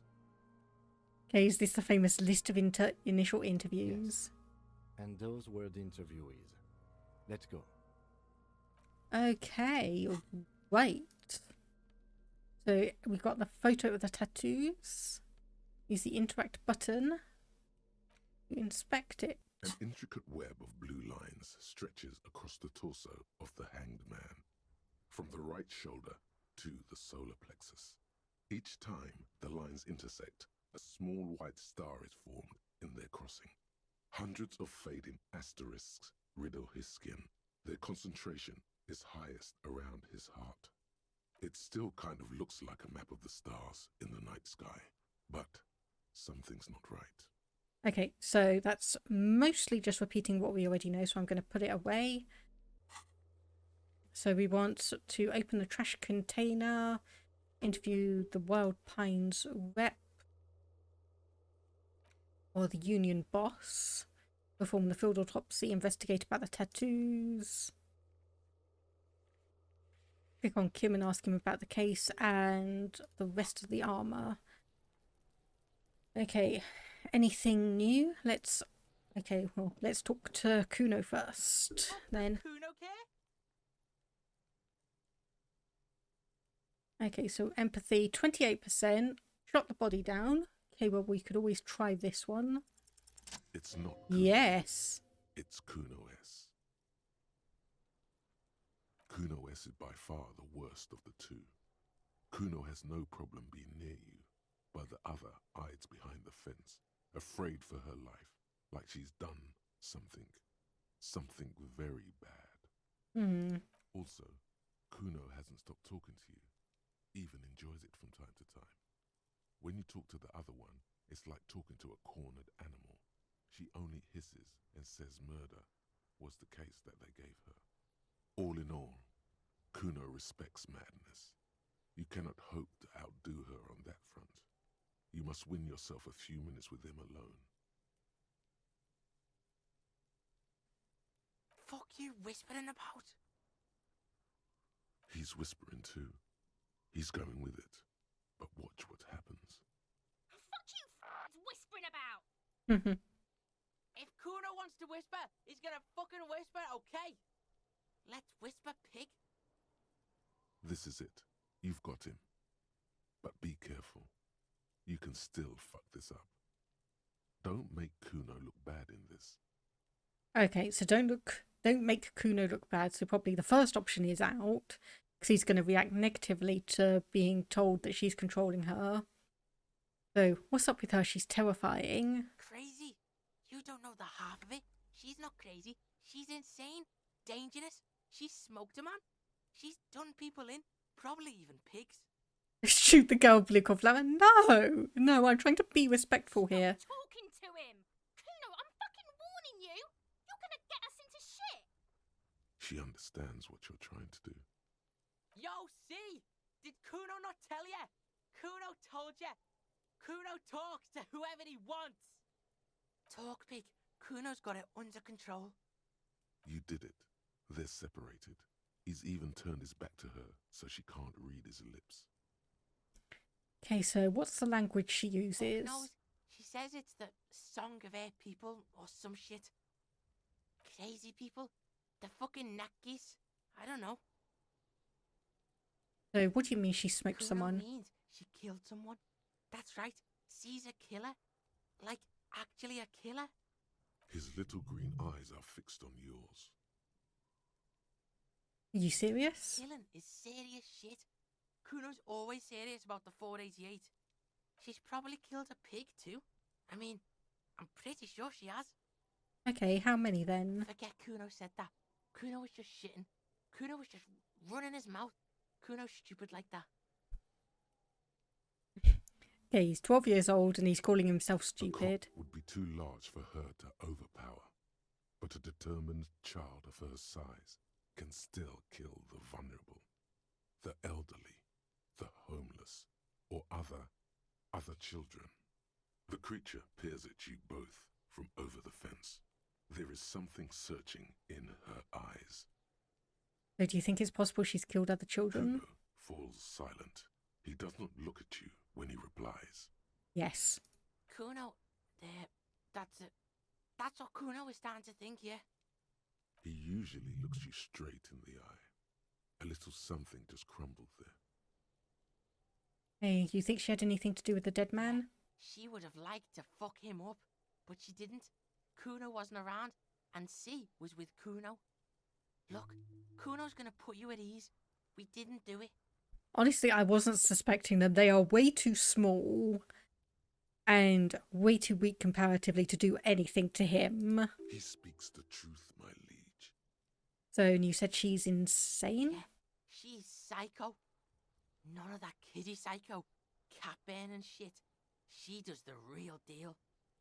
Yeah. Okay, let's leave it at that then. Let's. So, is she your sister? No, she's not my sister. She's just a stray who got in, like a mad dog or some shit. Yeah, she was just there. He points at the apartment building behind the fence. The little one twists her neck, looking at the building. She was in the hallway, dripping wet, by the fucking shoe rack, in the dark. So, the hallway with the janitor's closet? Yeah, that's the place. She was just balled up near the closet, psycho style. Kuno's got no fucking idea. Her hair was all wet. I think she pissed on the floor too. She was there for 3 days, in the corner, every time Kuno went out. So, how'd she get in? I don't know. Someone left the door open. Kuno comes home and she's sleeping under the desk, under the pile of clothes, like a dog. Parents? Kuno's dad doesn't give a shit. Doesn't even see her there, or thinks it's fucking Kuno. Shit's all on Kuno. So, how are you dealing with all of this? How's Kuno dealing? Kuno's dealing just fine. He doesn't need you fucking with any of it. C doesn't either. Kuno's got this shit under control. He spits through the gap in his front teeth. Like, you need backup, I'm here for ya. Listen, listen. C is Kuno's go-to. Kuno's protecting her. You fuck with C, you fuck with Kuno. You threaten her. You threaten to take her away. This is what it all comes down to. He needs you to take him seriously now. I'm going to kill you. I'll run when you put the cuffs on her, sneak up on you later, and fuck you up. You understand? Yeah, understood. Alright, now we can do business. Yeah? What do you want? Kuno can hook you up with... He's no longer whispering. Don't hook him up with shit, Kuno. See? Relax. He respects the Kuno. Kuno made him respect the Kuno. You respect the Kuno, you get all kinds of shit. Kuno's gonna get you hooked on illegal narcotics if you run a little errand for the Kuno. Get you hooked, pig. Get his hook in you. Then Kuno gonna get you hooking for more. Cash in big style. Pig hooker. That's right. Kuno's a candy store for pigs now. Get ready to be rewarded. Alright. So we'll discuss the body again. Fuck about it. So, where's the rest of his Kuno armour? doesn't give a shit about the armour. Kuno's fuck gimp's got one big thing wrong with him. He's a fucking mutant. So what do I think of the game so far? It's definitely interesting. Obviously, there's so many options and things to click around in. It's probably going to take me a decent amount of time to get through it all because I'm just going to be one of these people that needs to investigate every single option. But then probably for this kind of game, it's hopefully maybe not necessary, but useful. Look at him. Fucking growth hormone shit. He's a giant. The armor's too big for any man. Armor's too big. Kuno doesn't give a shit about that freak armor. Kuno threw that shit away. Time only passes with new dialogue, but if you need to pass time, you can use the bench outside the motel. Yeah, the game was helpful enough to tell me about that last time. But thankfully I've managed to find enough stuff going around that time is progressing at a standard pace anyway. So he threw it away, perhaps in the dumpster. Kuno tried to get the helmet on. It was too big. He performs a kick-off on the imaginary helmet. Kuno kicked that shit in the sea, rugby style. That shit means nothing to Kuno. Ooh, you threw it in the sea? That shit means nothing to Kuno. Kuno doesn't give a shit about material shit. Kuno's a fucking monk. You wanna fuck on someone about that armor? Go fuck the mustached union fuck. The jolly troubadour shit at the gates. Yeah, cocking boot. You know that jolly union cow fucker? Came around talking about cows or some shit? Came around pretending like he cares about cows? Yes, you met him at the gates. The one with the boots and the jolly smile. Yeah, he's the one you want to talk to. He's fucking crazy about that armor shit. Coming here pretending like he likes cows. Trying to catch a peep at Kuno's armor. I thought you just said you didn't need any material goods. Yes, this troubadour has it. You can feel it. Okay, and the What are contusions? you talking about? What is this contusion shit? He grabs his head like it's suddenly hurting. Says you're stupid, Kuno. They want to make you stupid again.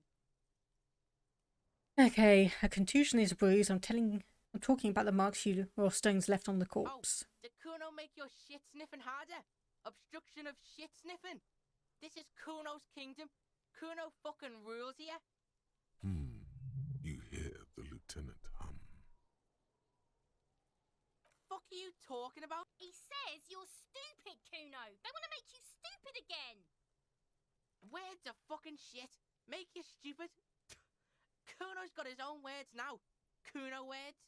Has Kuno been to some kind of school? Probably a school for children with behavioral difficulties.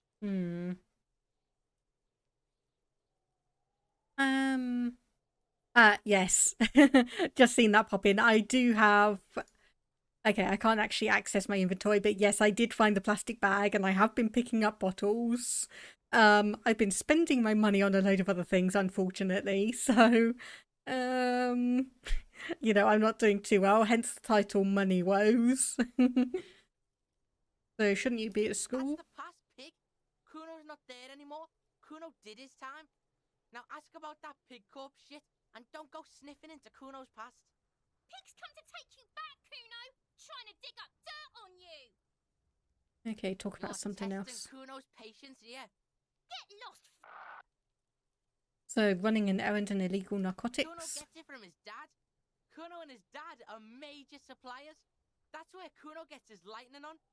Problem is, Kuno and his dad had a little falling out. Now junkies clawing at Kuno's door. Streets going mad. Kuno's got to throw his dirty popo man at it. Okay. Dirty popo man is you. In there is Kuno's violent dad on steroids. Kuno's dad does steroids and speed. If you can take him, you can have half of the speed. Hey, so who is your dad? Kuno's dad is a fucking monster. He's the most violent man in Revachol. He doesn't give a shit about a single thing. He drinks too. Are you sure you can take on the most violent man in Revachol? In your condition? Like half. Half A baggie, what? but like in this vial. That's half a gram, sir. Yeah, half a G. Want it or not? It's not very What much. are you talking about? Half a G? This shit is giant grade A shit. So clean you can barely see it. You can barely see it because there's barely any. Yeah, I have also figured that out. We did manage to go through Kuno's shack and try and get our jacket. And I did realise after that, when it was kind of like basically flashing up at me, it's like, you're dying, you're dying. It's like, how do I heal? How do I heal? I was going into my inventory to try and find it and that wasn't there. And then it's kind of like, I hovered over here to investigate. Because it's like, I thought this was... like, or the 4 was saying that I had 4 health. Clicked on it and it refilled my health meter. Okay, so this is what's going to happen. Kuno's listening. Yeah, I did quite a few things. I'm pretty sure the previous stream should still be on my channel. But yeah, I have gone through a decent amount of things.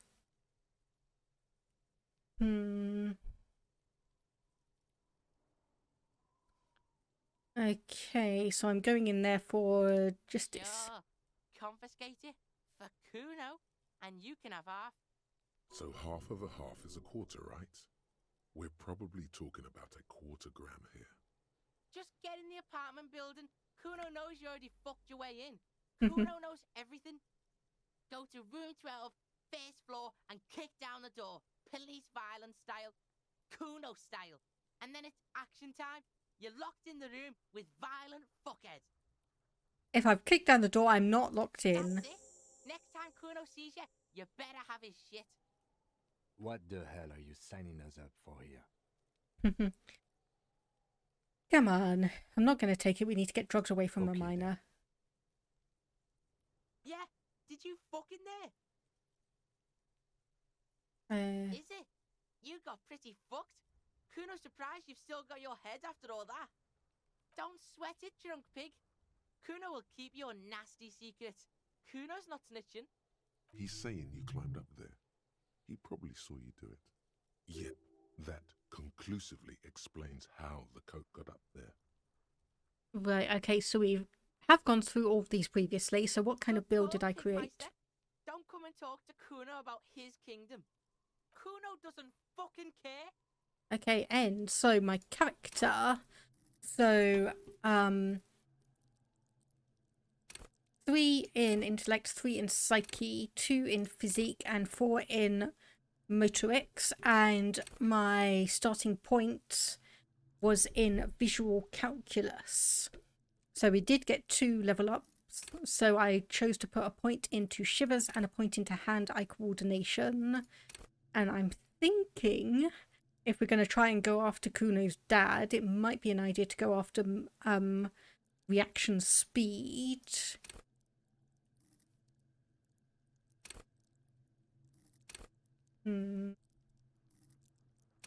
But I'm not 100% sure, so I think I'm actually going to leave that for a moment.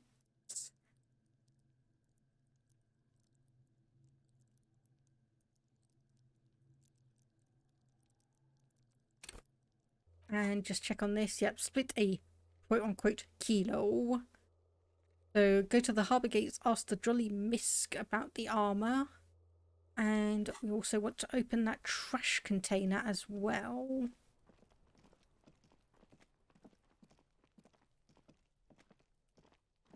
So yeah, I tended to go kind of average or somewhat average across the board, at least in my opinion.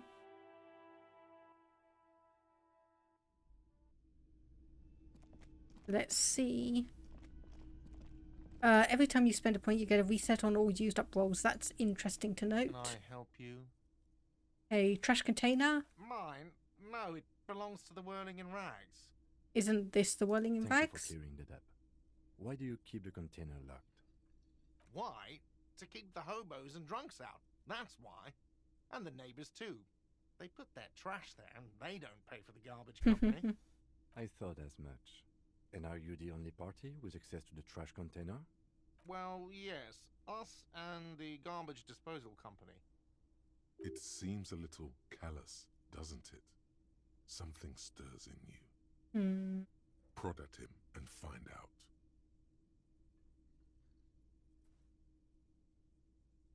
What do you need them for? It concerns the case. Please cooperate. Just bring them back once you're done, please. Okay, sure. That was nice and easy. And yes, we can also go into here now.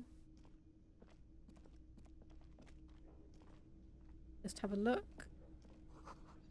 Okay, drying dishes. There's something up here for us to investigate. Aroma of spices, alcohol, and tobacco. Money. And hello, let's see. Man is smoking below an exhaust hood, occasionally sipping from his mug. This must be the Whirling's cook. As you step in, he nods toward the table and says something in a completely foreign language. The only words you can make out are Garancy and Kubek. Okay, it's definitely not his name. Whatever you do, please don't call him Garancy Kubek. Please, it's not funny. Okay, I will. The man puts his cup down and replies something, his left hand drawing arcs in the air. He smiles and bangs his ladle against each of his pots in turn. Ain't nothing too impressive there. Let's have a look out this back door. You see a heavy steel door with a prominent dimple lock. It's painted blue. You immediately feel drawn to the color. Blue is for mystery. You do? It's a door in the back of the kitchen. Why do you care where it leads? Well, something about this place. Eccentric. But okay, I suppose we could look into it. As a side investigation. Gart is the person to ask about this. The cafeteria manager. The cobalt blue surface feels rough to touch. The stainless steel door is flush with its frame on every side. Yeah, mystery door. This is why I was saying that I Old was going to cobalt investigate. paint, rough on the fingers. 40, 50 years since this was painted, maybe. The door does not budge.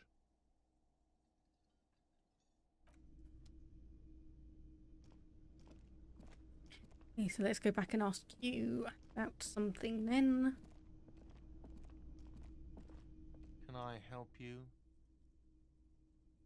Another thing. Great. I love those. Okay, here we go. This is the additional thing we could ask about. Oh, yes, that door, sure. There's nothing mysterious about it. It's just a door. So... No, I don't have a key. I don't know how to get there. And I don't care either. It's not like I've been wondering about it for 10 years. It's just a frit warehouse, probably. Or some boring storage space with a bunch of old junk and dust. Junk and dust. So you've been running this place for 10 years and you've not once tried to break in to that door and see where it leads. Because even if it is like the Fleet warehouse, the fact that it's a door leading into yours and it's not been bricked off indicates that surely previously someone had use of it. He's attempting to maintain an air of indifference. It's absolutely not convincing.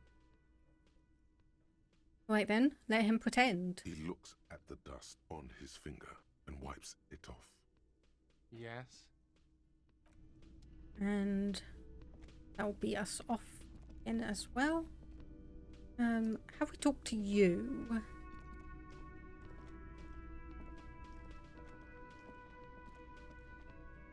Okay, just saying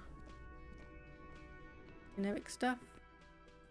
Okay, a man sleeping at the table wearing mudkip boots and roll-down overalls, wild A colourful pines. piece of plastic is dangling from his carabiner. Makes your fingers itch.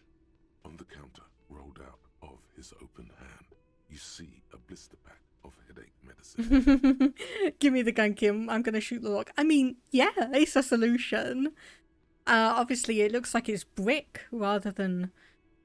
Or the door frame looks like it's brick rather than wood, and obviously the door itself is steel. So it's not like you could kick around the lock and figure out what's going on, but hey, inspect the piece of plastic. It's a dock worker's ID, doubling as a shift card and a job permit.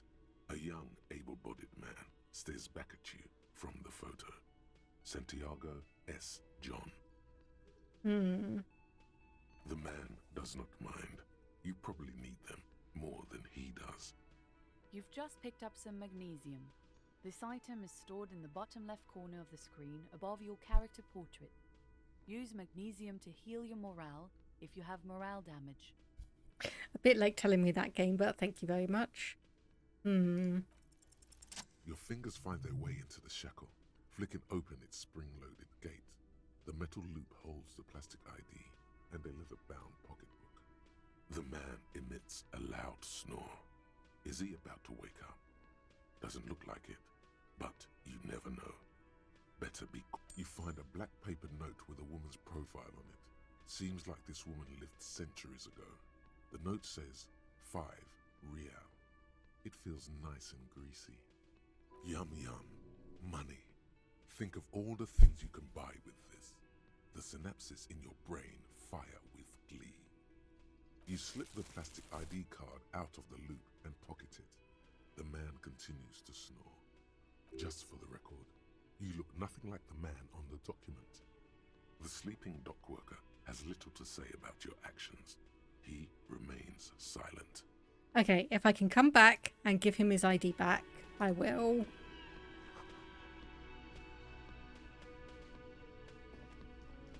Okay, and... Yep, I think back out. So let's check on this one. Okay, Kim is just pretending not to see us doing that. Hey, I just said, if we can give it back to him, and once we're done, I'm going to give it back to him. Okay? Okay.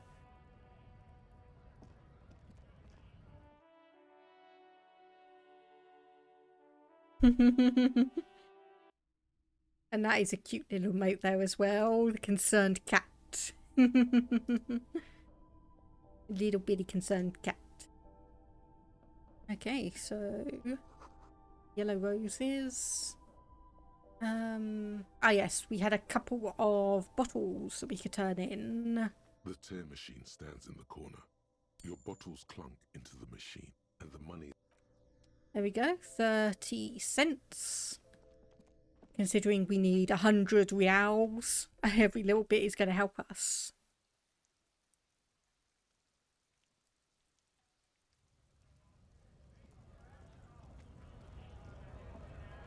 Okay, so...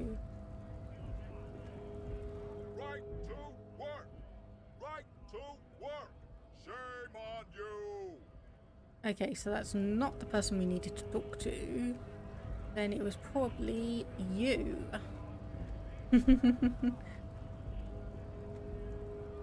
Yeah, those are so very cute emotes. They're ridiculously cute. How can I help you? Okay, so he's obviously met us before. But we can say Kuno told me you're supposed to know about the armor. The little boy had a good on his promise. Promise? To get me into trouble. To sick the pigs on me. Pardon the choice of words. Not mine. Right, okay, I'm going to take a very quick break just to get myself a drink because I'm starting to get a bit warm here. So it shouldn't take long.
Okay, got my drink, gave my cat his little nose boop. Let's continue on. What happened? I was asked to look into that armor situation. Official Union probe, you know. Track it down, see who took it. Did you? At first I thought, why not? Maybe the pieces can feed the strike. Buy us a few more days under the sun, you know? So I went to this boy. He said he'll make me his prison bitch. He's got eyes everywhere, and the cop's in his pocket, and he's the king of Jamrock. Serves me right for doing menial footwork. I dropped that probe right then and there, and it still got me into trouble. One bad move is all it takes. So what did you learn? I learned that people don't want to talk to a drunk Union man about some armor. What else? Not much. Technical stuff mostly. That was the interesting part. Well, what kind of I did some stuff? research into this armadura. Let's say I have friends at the library. I didn't get into the material science, just how it comes off. How does it come off? In parts. 4 in total. The helmet was the first to go. The kid says he tore it off and kicked it into the sea. I believe it. The boots were still on the guy last I saw. Too hard to remove. So, as I count, there are 2 parts missing. The gauntlets and the cuirass. This is where I left off. Too much hassle. More like a job for some militia. Helmet, obviously head, gauntlets, hands, boots, cuirass. From the context, the cuirass is the chest part. So yeah, the leggings. Oh, they're just gone. They don't exist anymore, if they ever did at all. Forget about them. I did. I'm gonna find them all. All of it? There are junior officers out there, eager to prove themselves. I would leave some for them, and I would leave the boots to processing. But okay, let's find all of it. So we can actually get all 4 pieces, but it's very hard on my first try. Well, we'll see how we go. We'll see how we go. And Mesque is epic then, all across Martinez. I hope it will be a real bonanza for you. It's a minor nuisance. It's all good. He thinks, not yet. Better to get this business out of the way. Sweeter then. No problem. If you see that kid, thank him from Call Me Mañana. Thank him for showing me the way. Yeah, I'm actually a worker like you guys. The man looks at the colorful piece of plastic, then at you, then back at the card, then at you again. He's not gonna believe us. But that's not you, officer. It's an old picture. From back when you were not a cop, but a heavy-set, dark-skinned dock worker named Santiago John? Yeah. Highly unlikely. I've known John for several years now. There we go. Also, you told me you're a cop, remember? How did you get his shift card? Okay, do I go for half-truth or do I make it poetic? I think I'll go a half-truth. Oh, John's been out drinking himself blind again? He should watch his step, that John. Can I have the card? No, it will prove useful still. Believe your thieving fingers. Okay, interesting. Cards evidence in an ongoing investigation. Is my friend in some sort of trouble? Who knew? Hey, good talking to ya. Right, so we needed to come up here anyway and talk to big guy and try and get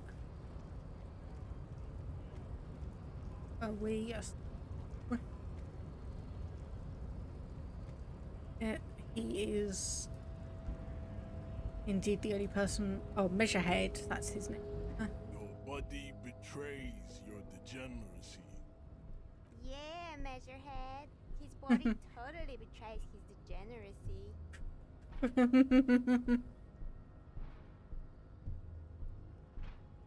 Are you admiring my morphophysiology? A ripple of muscle passes underneath his skin. He lets you look. It must be frightening to stand in the shadow of this racial pinnacle. Be calm, Sandwich. You are not in danger because you are not a threat to me.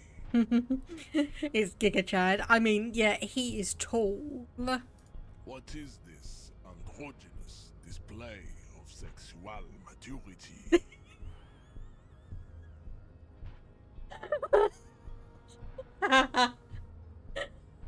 Sexual maturity, okay. Merely standing up makes you sweat profusely.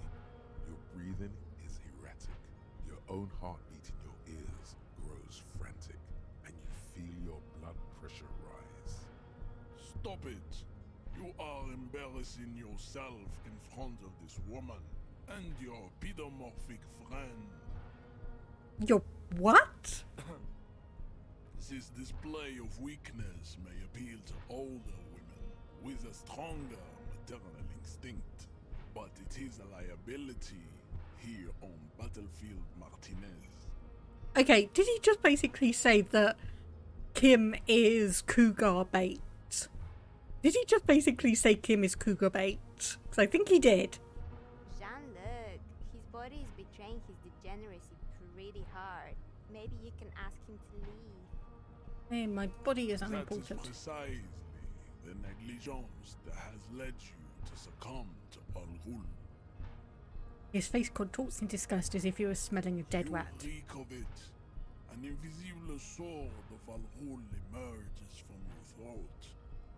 You cannot see it, but others can. It is making the woman in my company sick. Al Ghul? Yes, Al Ghul. He means alcohol. Ah. I doubt it.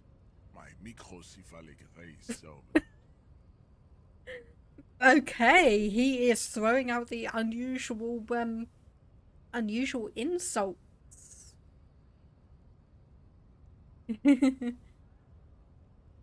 If you want to see what a speech option does, you can quick save in the middle of conversations and load back.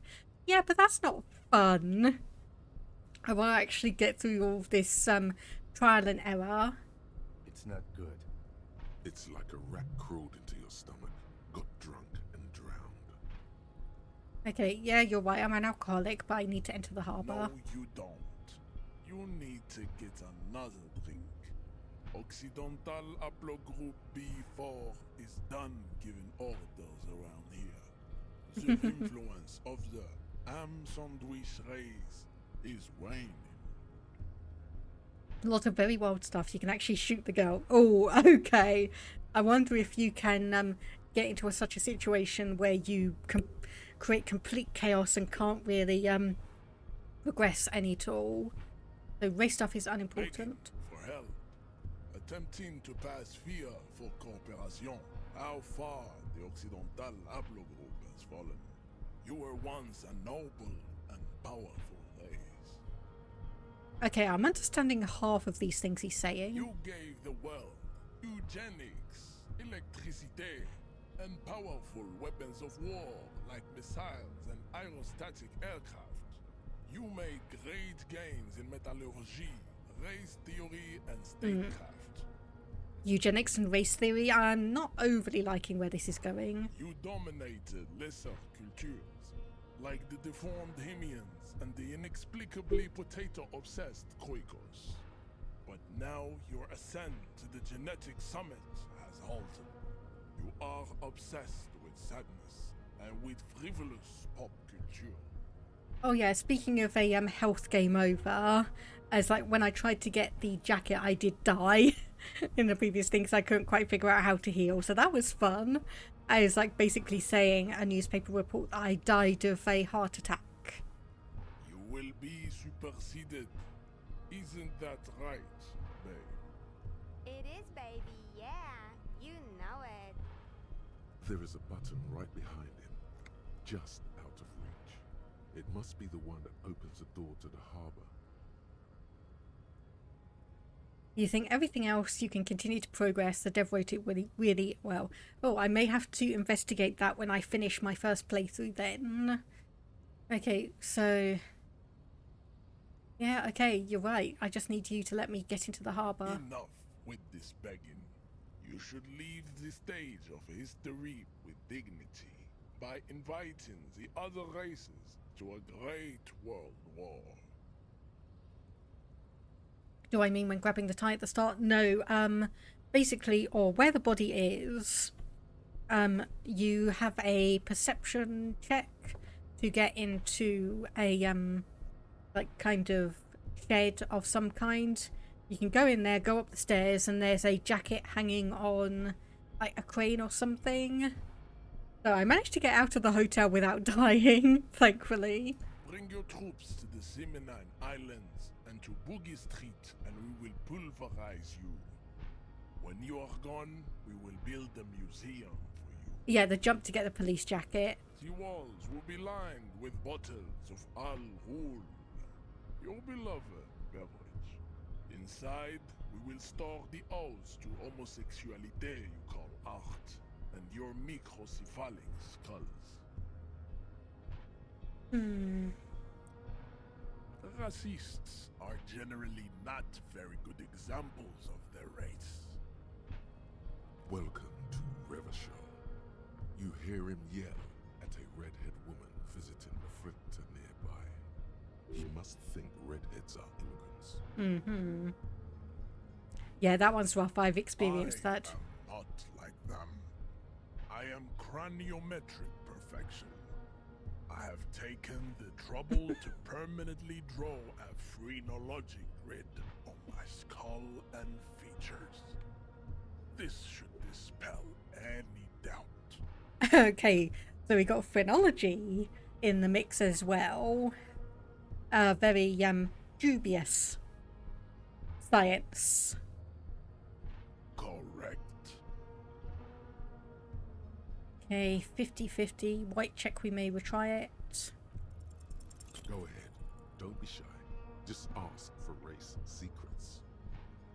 Like, no, I better not say That's anything. understandable. Jean-Luc Measurehead is a sage and an intellectual giant of race theory. Who are you? Handmaiden of Al Ghul. Okay, We conceptualization. still need to get into the harbor. There's an interview to conduct. There must be another way. His gaze wanders over the whirling's roof to the yard. Try the jump. Up there on the roof. It'll be worth it. Else there is little choice but to figure out a way to deal with the man. Okay, right. So what do we have here? Ah, yes. Oh, shoot. Dock worker shift card. We can sell that for 13 meow. Okay. Conceptualization. That is up here. Understand creativity and see art in the world. So we could upgrade this. I think for now. So for now, if we just go down here and see if we can go back.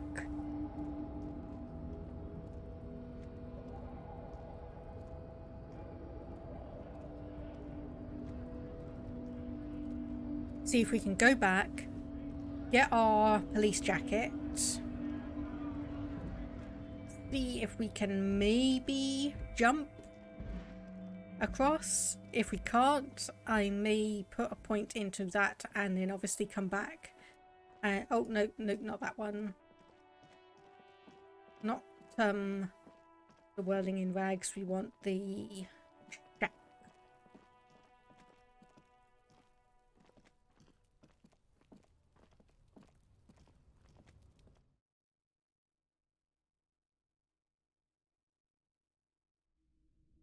Okay, and up. Yeah, just double checking there's nothing else we can investigate in here. And jacket.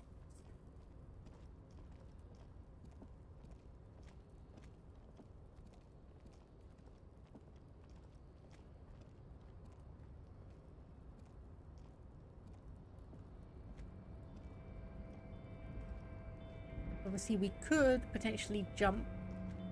Like we can. Tarpaulin cloak with possible RCM markings is still caught on the railing. Okay, so we need savoir-faire over there.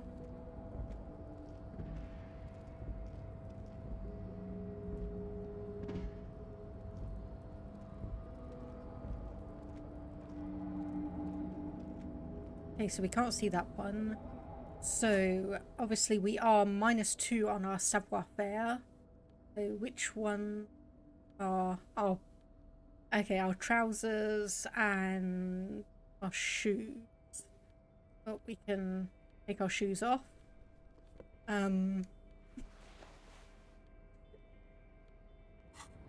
Try not to look too much at my character. With possible RCM markings is still caught on the railing. Okay, savoir-faire. Right, I'll put a point into that one, accept changes and close. A tarpaulin cloak with possible RCM markings is still caught on the railing. Okay, 58% chance. Yes! We got it. As you leap in the air, a chilly breeze engulfs you, sharpening your senses. Close your eyes, let your senses take in the world around you. Ankles tingling from the tension, blood roaring in your ears. You are ready for your rendezvous with the concrete pavement below. Martinez goes about its daily routine as you soar through the air. The loud voices of protesters mix with the engine sounds from the traffic jam. Waves crash against the pier, and dense, salty sea air fills your lungs. The corpse is dominating the yard, and the stench is nauseating. Even so far from the epicenter, it brings tears to your eyes. As the concrete floor welcomes you, you realize it's been a while since you felt so alive, alert, capable. Must be the adrenaline. Yes, and all that needed to happen was me to take my trousers and my shoes off and put a point in savoir-faire. Hell yeah. My climbing might not have been as disco as your jump, but can we still get an aces high? Sure. With your feet firmly planted on the concrete, the noise of the harbor rushes back in. Oh, there we go. Jacket claimed. Okay, and we can have a look around here now. So, collecting rainwater. Okay, so this is actually a new section we can now investigate. Though speaking of, I should probably put some clothes back on. Okay, so what does this give us? 1 Esprit de Corps and 1 Shivers. And that was 1 Endurance. Let's try that one. And we have... Okay, where did we get this from? I don't quite know where we got that one from, but... Oh, we look marvellous. We look absolutely marvellous.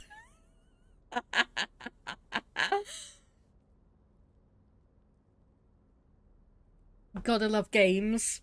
Got to love games that allow you to customize your character and actually show it. Gotta love that. Right, okay.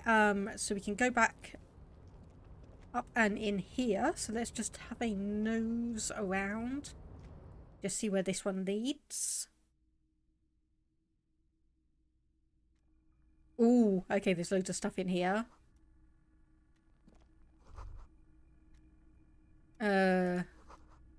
Someone is habitually chilling next to the radio.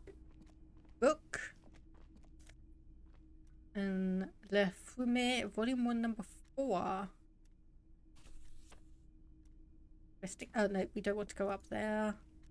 At least not yet. An imposing combination of a punch clock and a payphone is looking down at you from the wall. A note on the side says, "Tokens unavailable due to strike. Use change." Okay, we'll leave that for the moment.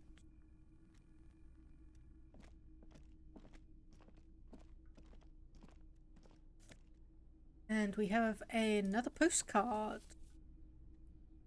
Probably some medicine in here. Ooh, neat office shades. That was good. And some more magnesium.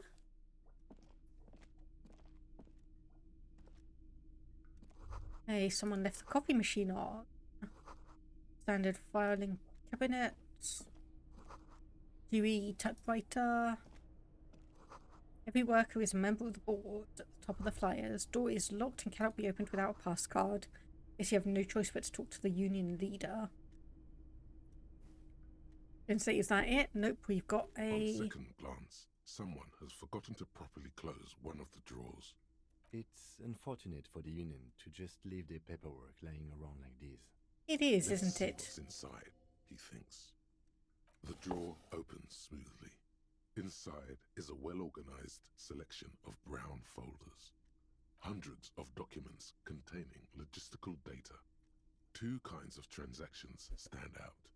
Materials coming into Revachol from the outside world, from Muindi, Grad, and even Ilmara. So, Muindi, Grad, and Ilmara. I don't think... No, I haven't encountered those ones before. So that is some trade coming into Revachol. Yeah, because you weren't here last time, Blue Cornflower, I've got a notebook and I'm actually making notes down when I get anything like this. And the same materials being handed over to companies inside Revachol. Kuron, Coal City, La Delta, and Jamrock are listed among the many districts where the imports are being sold. Coal City, La Delta, and Jamrock.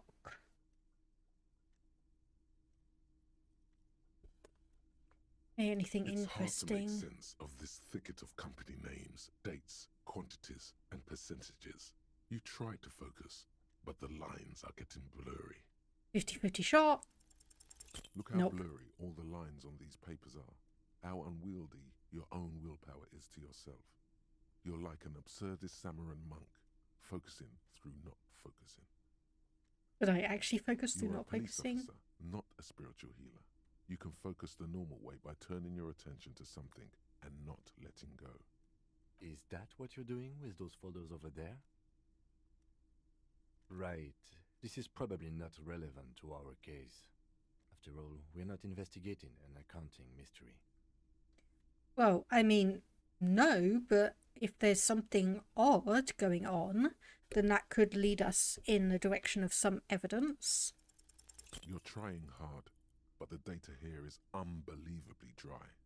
Something about containers. They need more policing volition. The drawer slides shut smoothly. Right. So +1 visual calculus, but -1 drama. Versus +1 logic, -1 authority. So play the actor.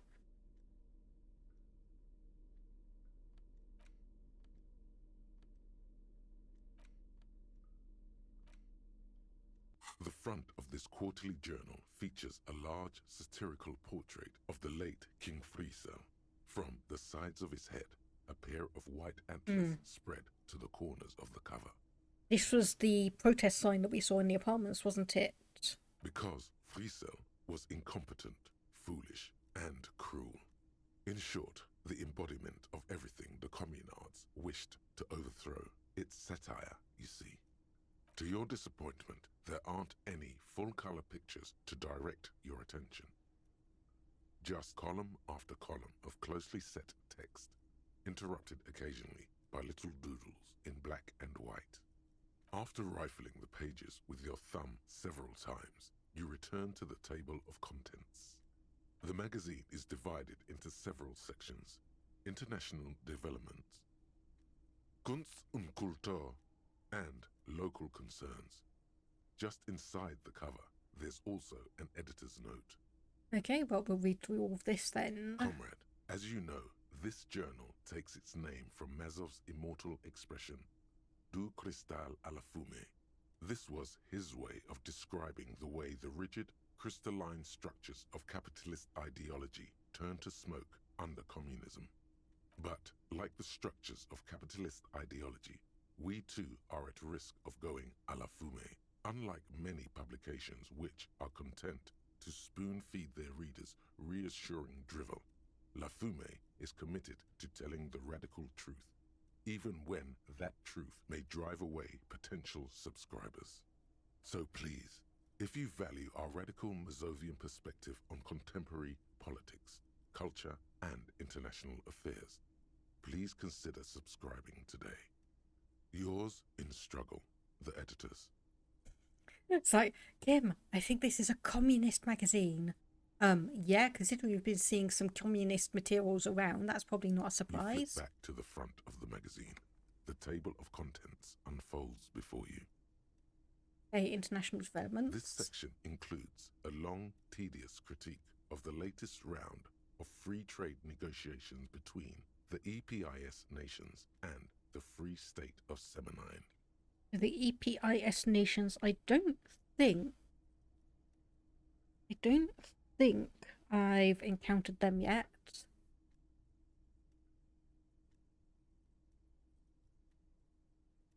So that could kind of mean, obviously, just the areas around where we are. You also skip over an article about heavy fuel oil smuggling along the Messina border. Something about bear wrestling in Samara, book riots in Yugograd. Okay, hang on a minute. Mesk and Messina share a border. Let me just note that down. So they are connected. Samara, yes, I've got that one. Yugograd. No, I do not have that one.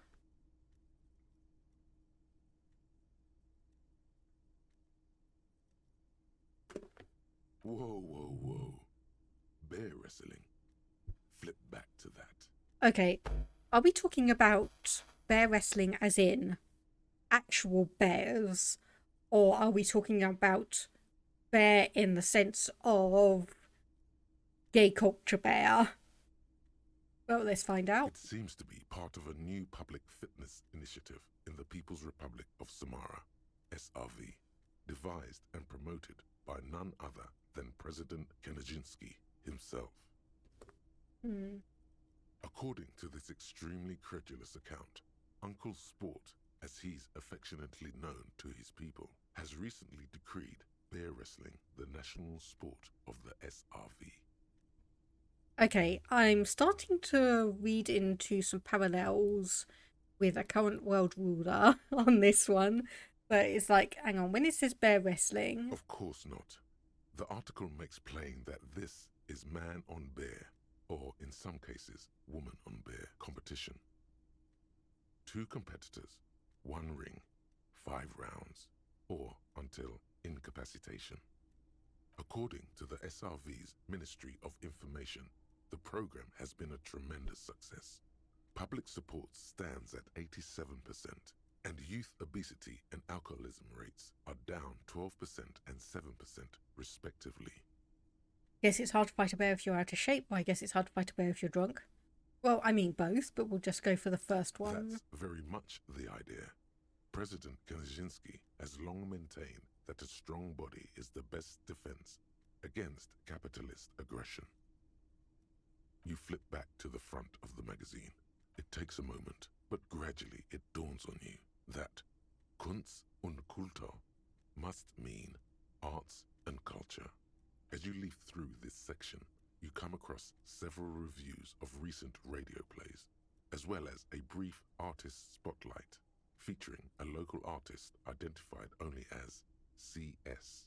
The main feature, though, is a long essay titled Tip Top Tournée, a critical Mazovian perspective. This so-called artist spotlight is really just a brief Q&A, made all the briefer by the subject's evident hostility to her interviewer. The actual article is surprisingly light on details, but after skimming a page or 2, you gather that it has something to do with motor carriage racing. If you don't follow it, you only ever hear about the ludicrous sponsorships and obscene death toll.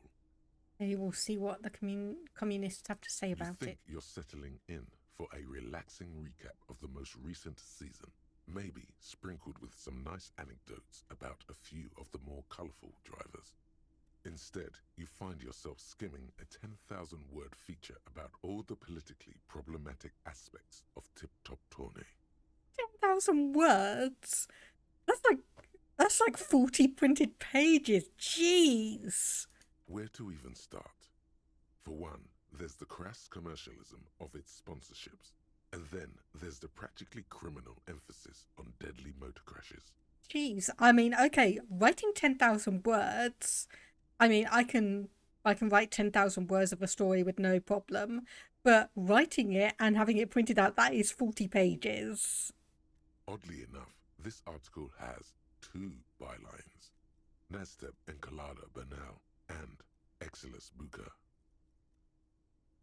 Okay, I'm not sure if those are, like, obviously genuine names in this universe, or if they're pseudonyms. Because Nasteb, Batsen...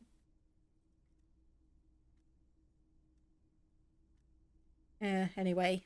Under capitalism, the article says, every pursuit has its price.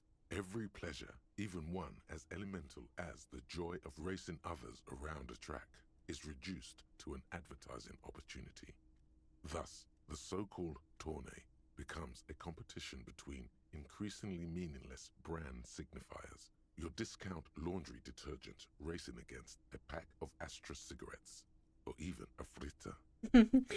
This is vaguely reminding me or making me think of the advertising in Formula One.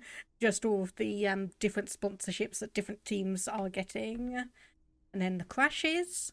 And that precisely is what's problematic about it.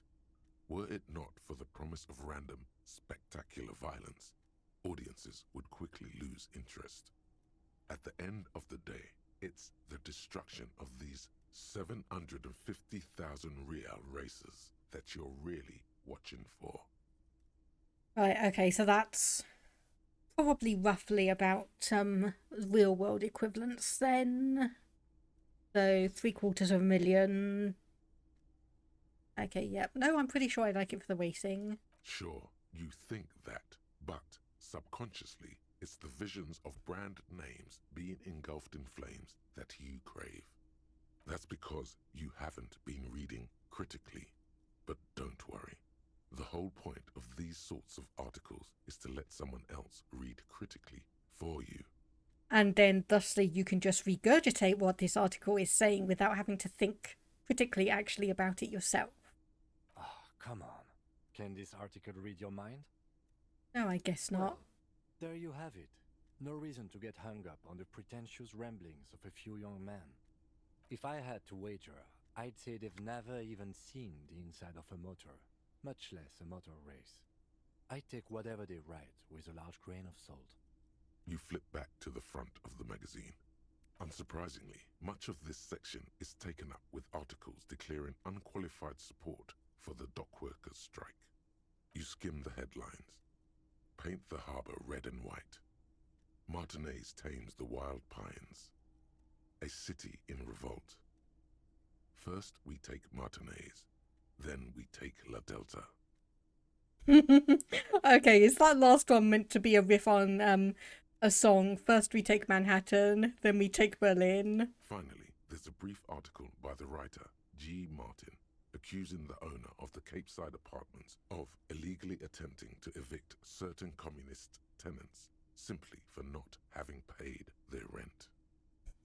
Oh, wouldn't it be better for everyone if Labour and Capital could reach some reasonable accommodation? I mean, that being obviously costs and what people are getting from it is kind of similar to the strike that's just going on. According to these editorials, there can be no accommodation with the forces of international capital or their mucilaginous allies in the coalition.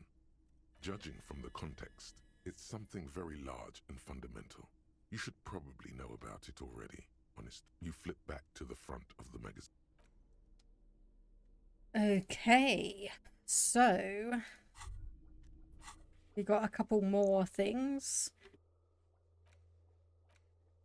So, yep, okay. So report your badge missing. Radio in his motor car. Okay, so we probably need to go back to that at some point. And then Aces high. For the rest of the world, the Aces High is just a cool Revachol thing, politically neutral. In Revachol, it still holds revolutionary connotations. Also, have you looked at Lieutenant Kitsuragi's clothes? He wears a bomber jacket, just like the ones worn by aerostatic brigades, and those cargo pants could store tools for hot-fixing your aerostatic. Maybe you should ask him about this. interesting. Okay, so +1 empathy and +1 esprit de corps. Right, and we've got obviously quite a load of other ones that we could actually do as well. So, Yes? so tell me about the case. What do you want to know? Literally anything. I can't remember a single thing. Ah, yes. The case brief you missed. Now I remember. Brief, yes, that sounds good. 3 days ago, the RCM emergencies desk received a report about a security guard who was found hanged in Martinez. An anonymous caller said there was a dead body behind the Whirling in Rags hostel cafeteria. The cadaver had been there for 4 days. No one had come to investigate. During that time, the victim had been stripped of his belongings. The caller did not identify him, but used the word lynching. There is an ongoing labor dispute between the local dock workers and the logistics company Wild Pines. I was told we should approach the death as part of this dispute. I'm sorry, I know I should really be paying attention to this, but I just cannot help but look at our character. I'm sorry, I just cannot help. So does the briefing say who the victim A was? security guard or worker of some sort, hired by Wild Pines. This was just hearsay from Martinez, of course. We need to find out the truth. And we don't know anything about the caller? They didn't identify themselves in any way. The tone was muffled using a device of some sort. The desk could identify neither the caller's age nor sex. There's a strong prejudice against involving the RCM in what's seen as union matters. The dock workers' union is the de facto police in Martinez. Now it appears they've started executing too. We cannot allow that. And the RCM is... That's us, the Revachol Citizens Militia. We're the police in this city. Just to be clear, we are police officers. It's our job to find the killer. That's the case. Uncover and arrest the killer. Okay, so let's go over the You preliminary... mean like a brief? Do you want me to brief you again? Oh, okay, no. There's no reason to wing anything. If you didn't get the brief, that's okay. I did. 3 days ago, the RCM... Okay, yep. Okay, then. Was there anything else you wanted to know? Did not mean to do that. Did not mean to start going over the information we already knew. No, it's not a particularly mysterious case. The deceased is a security guard for a corporation involved in a labor dispute. It doesn't take a DeLorean polymath to put the pieces together. I just don't see the case getting more mysterious than that. I'm relieved that you agree. Anyhow, let's get back to the case. I'm afraid you and I are pawns in a pissing competition. You don't know? I assumed you were in on it. I don't remember being in on anything, and you know what I'm in on, retrograde amnesia. We gotta go for that one. Better still than an imbecile cop-off. It's just stupidity. The cop kind. Our precincts can't decide if Martinez is part of Jamrock or the Industrial Harbor. Yours or mine, as if we somehow own parts of the city. Typical street gang mentality. So we've let the Union make a mockery of law enforcement here, and now it's come to its natural conclusion. Right, okay. Well, sort of. It's less a matter of who gets to police Martinez than who has to. It's an orphan district, in other words. I think the dispatch desk just told both our stations about the hanging. There was quite the brouhaha at the 57th, I can tell you that. Time to settle it, they said. Cop off. But I assure you, I am not their finest or toughest with 102 cases solved. What I am is least interested in a pissing competition. Okay, so if we work together and solve the case... So he volunteered to represent the 57th, but not out of competitiveness. On the contrary. So what does this say about me? He raises an eyebrow, thinking it best to let you make the next move.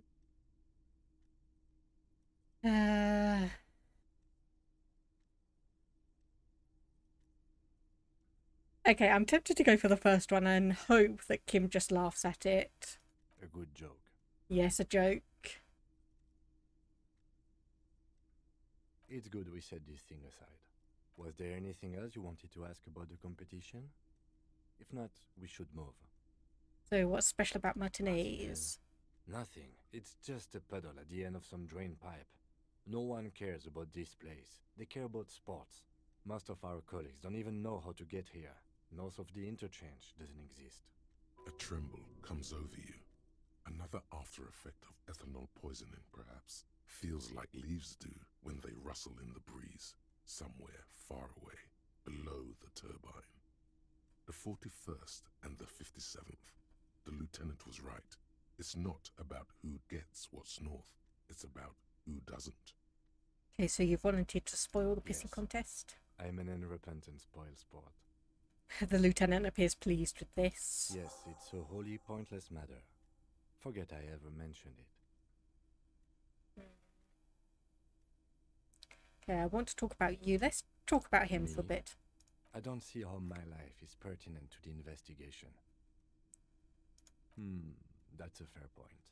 All right, for the good of the investigation, what do you want to know? Well, you're wearing a Revolutionary Air Brigade jacket. What? These? It's just seasonal clothing. And those look like airman pants, good for storing tools in. Where is this going? Interesting. I think it's called the brain. No, it's more than that. Anyway, I do not have a thing with Revolutionary Air Brigades in particular. So just air brigades in general? Okay, I wanted to become an aerostatic pilot. Then I turned 10 and realized we no longer have an air force. Absolutely nothing. Okay. Good. So you're wearing glasses? That's correct. You feel a slight urge to put the lieutenant down for this, but you can't quite muster enough testosterone. I guess you don't need glasses, then. Good. Let's change the subject. Look at you. Oh! It's because you're a failure. They sent you to Slight, Precinct 57. Okay, that was a 17% chance. 1 in 6, and I was not expecting that to actually succeed. Just think about it for a second. You're a raging alcoholic who showed up 3 days late wearing piss-stained disco garb. You weren't sent here to win. I've considered it. So it's true? It would be immensely ugly of them, not to mention unprofessional, but I also think it's somewhat unlikely. I checked the records. This jurisdiction dispute, who polices Martinez, reaches back to the 30s. It's as old as my station. And all this time we can't decide who gets Martinez? I think, yes, both stations would prefer a win. I am the finest of nothing. Safe? No. But you're old. You've made it this far. Something has brought you through. We've only just started working together, so I don't know what it is yet. But it's there. Oh, bloody hell, it's getting So late in the I game. don't think they sent you as a joke. And even if they did, they are in for a surprise. No response. He just arches his brow. Hello there, Habba the Jut. Yes, this is indeed my first playthrough, so I basically know nothing about this. Anything that I knew about the game kind of got me through the first 5 minutes, so I'm very much just walking around and exploring and investigating basically everything I can. So I really don't remember anything. There was drinking Have you tried involved. concentrating on something other than your personal affairs? There is a sudden, harsh edge to his voice, like he's tired of hearing about your personal affairs. What's wrong with personal Not a affairs? fact. It's just the nature of lieutenancy. The RCM deploys a self-styled structure called the Decomptage as its chain of command. Every lieutenant is responsible for 2 sergeants and 8 officers. That means the average lieutenant has to deal with quite a few personal affairs. Even you know this. Alright, so what should I concentrate Try on? work. The case at hand. It can work miracles. Okay, Focus fine. on other people's troubles, not your own. That is a relief. A moment passes. The lieutenant glances at the sports watch on his wrist. Okay, right.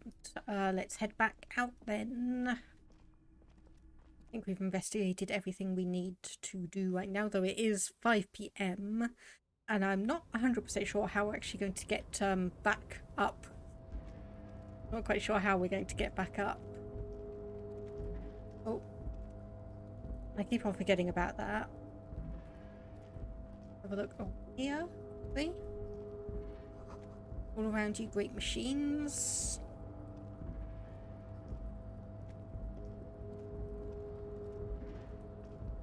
This, I have to say, pine trees are painted, looks like a forest under the snow. Okay, so there's a couple more things we can do.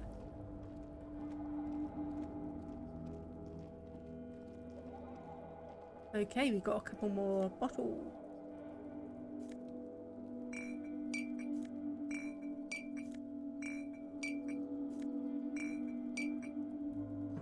Okay, 3 packs worth of cigarette butts and numerous empty bottles of Commodore Red and Potent Pilsner. Interesting. This is the night watchman's booth.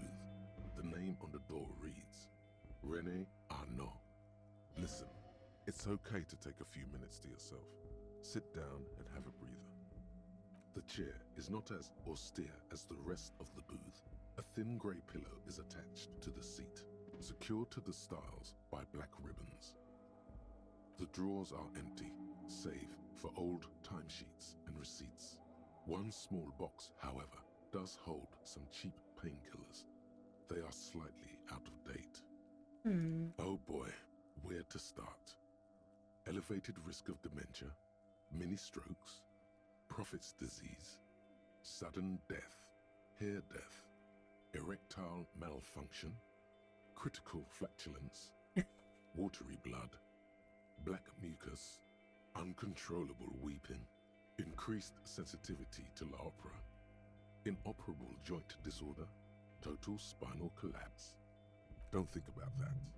Quick, think about something else. I'm a cop. I have cop things to do. The enormity of the case before you dwarfs the list of side effects. You can't even see the side effects anymore. They're nothing to you. Yeah, get up then. You stand and exit the booth. Take a quick If you must. eye. But please hurry. We are pretty easy to spot up here. Nothing incriminating catches your eye. The cabinets are clean and their sparse contents meticulously organized. There's a framed photograph on the table. It's a black and white photo of a young couple out in a street fair. The man is young, dark-skinned, and dressed in a Royal Carabinieri uniform. The girl is smiling playfully at the camera. Why did you take that? Fine. But let's move. I don't want to be seen snooping around here. This after we stolen someone's ID.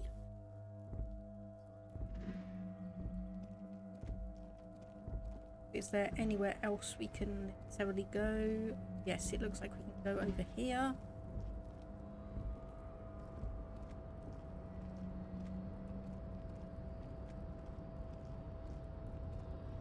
Okay, I wasn't expecting that to take us slowly around here. Come on, let's hurry it up a little bit. Okay, we're investigating a load of stuff around here. Kvausund. Okay, I'll note that down.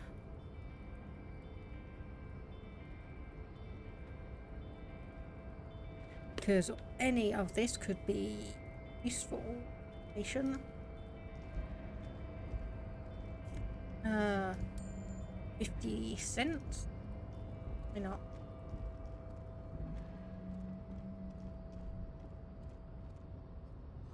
Shipyard ahead is oddly quiet. The great machines are sleeping. Yeah, because everyone's on strike. Pile of cargo belts used for heavy lifting. There we go. One says vermilion.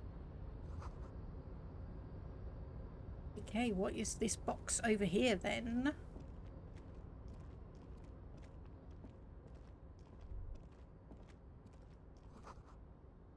Oil and rust comes from the chasm in front of you. It smells like blood. Okay, apparently whatever that is, we can't actually open it.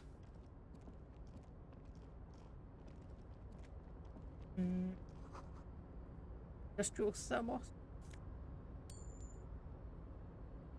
More money. Yeah, I know, I'm just basically thieving from everyone. Oh, wait, hang on, what's this? See a person over there.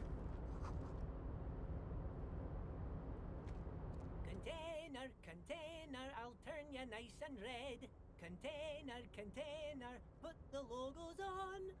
The accent is so thick, it's impossible not to notice he's Ubi, from the vanishing peninsula of Ubisunt on Muindi. Container, used to be Wild Pines. Container, now belongs to Everard. Interesting. Everard, he looks after everyone. Huh? Well, hey there. How can I help you, mister? I see you are not a union man, mister. Did you get lost? You're not one of them scabs, are you? Nah. A shadow passes over his kind face. I don't personally mind. Folks is just folks, you know, and folks gotta eat. Just some of the other guys don't look too kindly on the scabbing kind, if you know what I mean, mister. So you're Ubi? Oh yes, born and raised in Irish, mister. Mum had to leave my dad after he got a bit violent. Took us here to the new world. I was about 10 then. Too old to lose my accent then. Okay, so this is the equivalent of Ireland then. Okay, so Ubi and Irish, okay.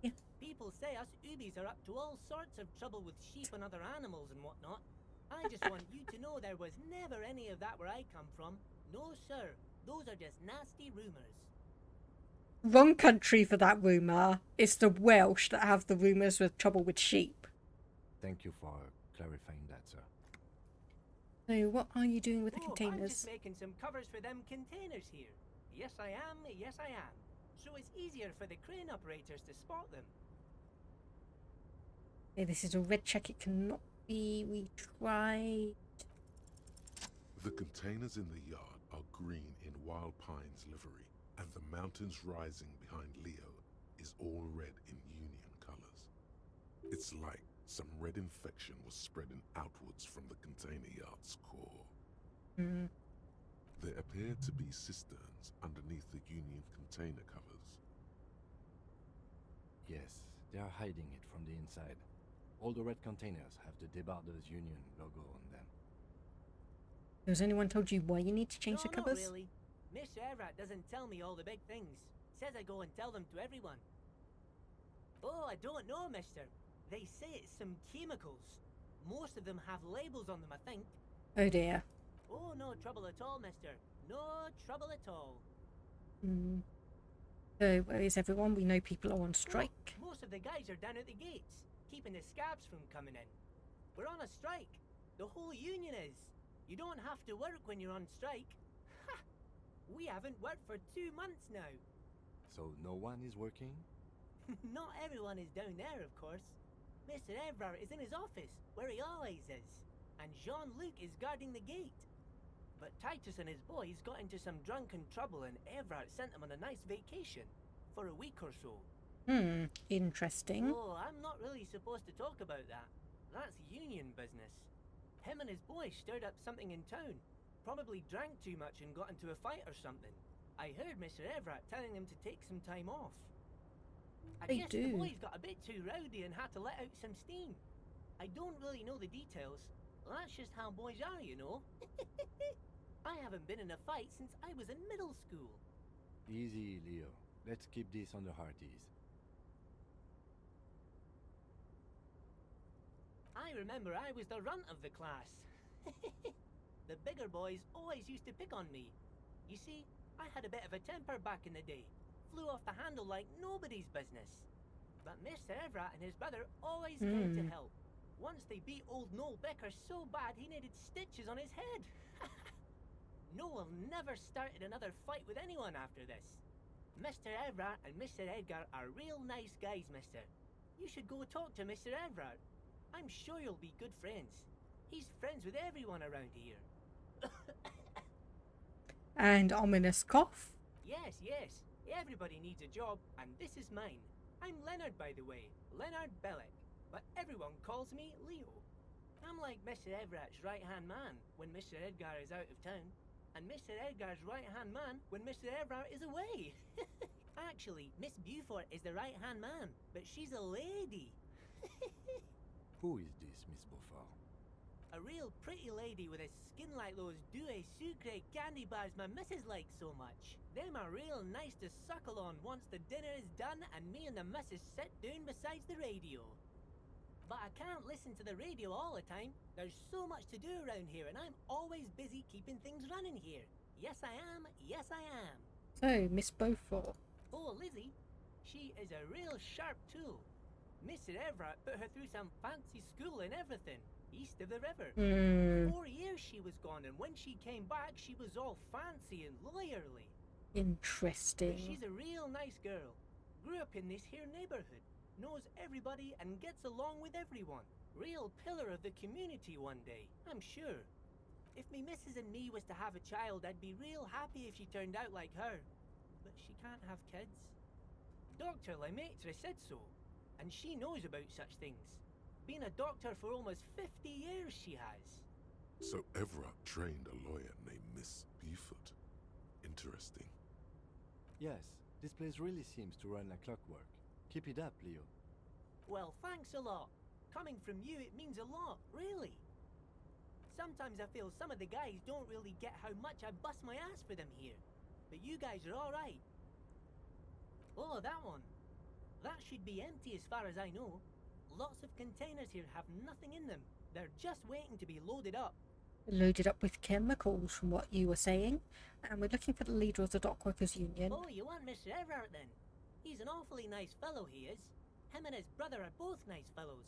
They've lived their entire lives in this here neighborhood. It's like he coughs. Oh dear. Guys like Mr. Everett and Mr. Edgar, his brother, are real good guys. Made Martinez what it is today. Mr. Everett and Mr. Edgar and I went to the same school we did when we were boys. Oh, Mr. Everett is where he always is. In his office, of course. Close to the 2 joint containers on your right. Bye-bye now. Okay.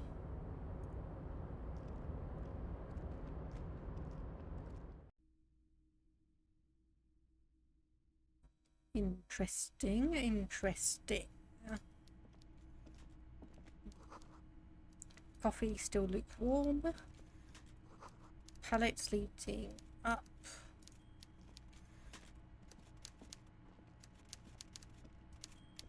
Hey, hello. I presume you are one of the people we're meant to be talking to then. Taxidermy fish that tells time, seeing as you are the only other intractable thing. There's a walrus of a man seated behind a large desk. He looks up from his work, not the least bit surprised to see you. With great effort, he straightens himself up in his chair, yet says nothing.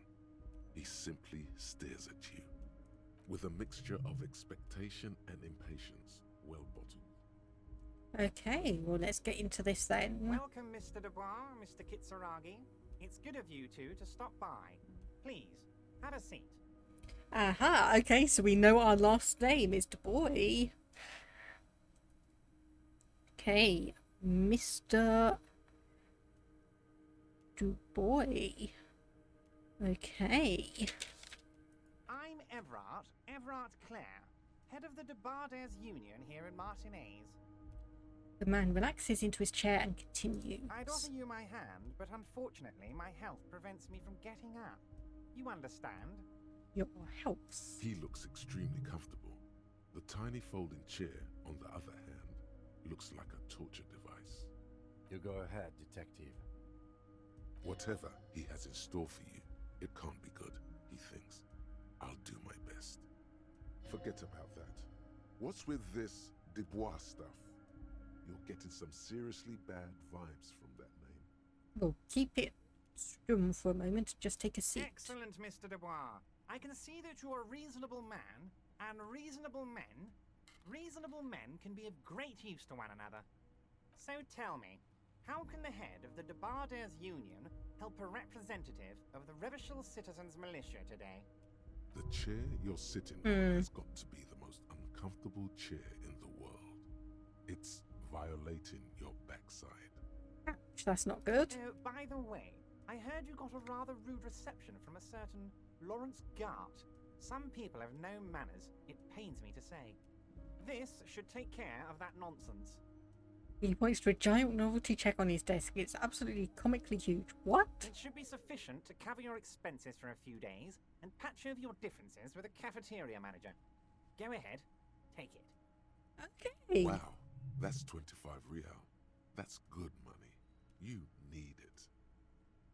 Hang on, you know Gar? Yes, I know Lawrence. He's a real character. No union man in him. A real piece of work, that boy is. With a grin, he points to the checker game. It's like you're on a game show. At least don't thank him for it. Okay then, seeing as it is saying don't thank him, I won't. Is there anything you'd like to say to me? Or... No. Cool? I wouldn't go that far.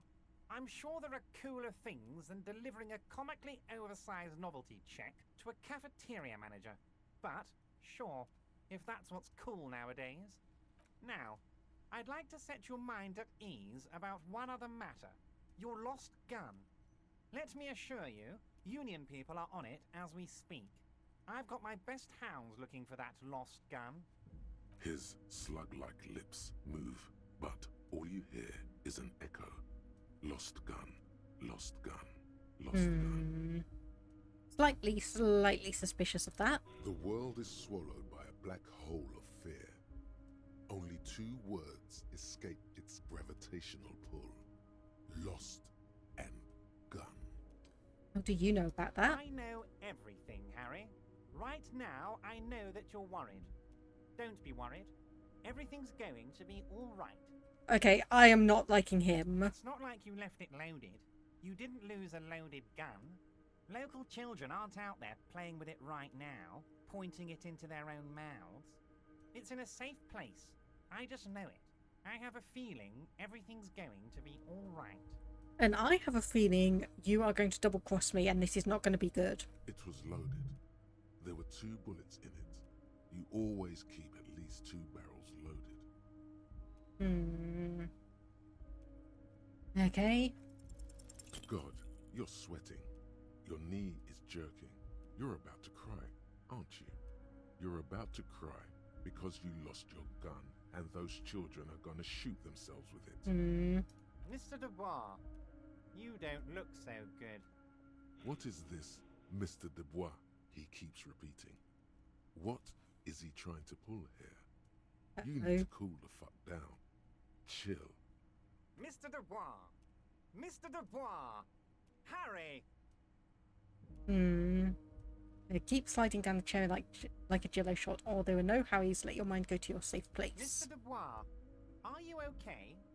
Can I get you a glass of water or something? Are you having some kind of medical emergency? Maybe you could use your hands somehow, in a kind of throw-in motion, like you're throwing that Mr. Dubois act right back at him. He's Mr. Dubois. I'm as good as it gets. Don't be dramatic. I can see your condition isn't terminal. What an odd demonstration of... you got me, Harry. I don't even know what.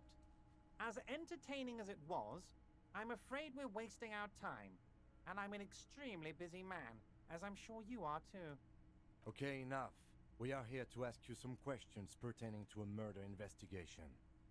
Quick, here's your window. Get yourself together and ask him questions. Police officer questions. Okay, so we'll talk about the hanging. Oh, of course. That's your main thing here. That's why you're in Martinez. I know everything that goes on around here, and I would love to discuss it with you. I mean, it's no secret that the lynching is connected to the strike. So much to talk about. Honestly, it's been weighing on me so heavily. I understand you need to interview me. I sense there's a but. There's a thing that's been keeping me up at night. I want to talk about the hanging. I mean, if we could just calmly talk, exchange information, we could blow this thing wide open. What do you want? Yes, that sounds good. Let's do that. But I can't think straight with this thing weighing on me. You're police officers, aren't you? I have a crazy idea. You guys are basically door-opening machines.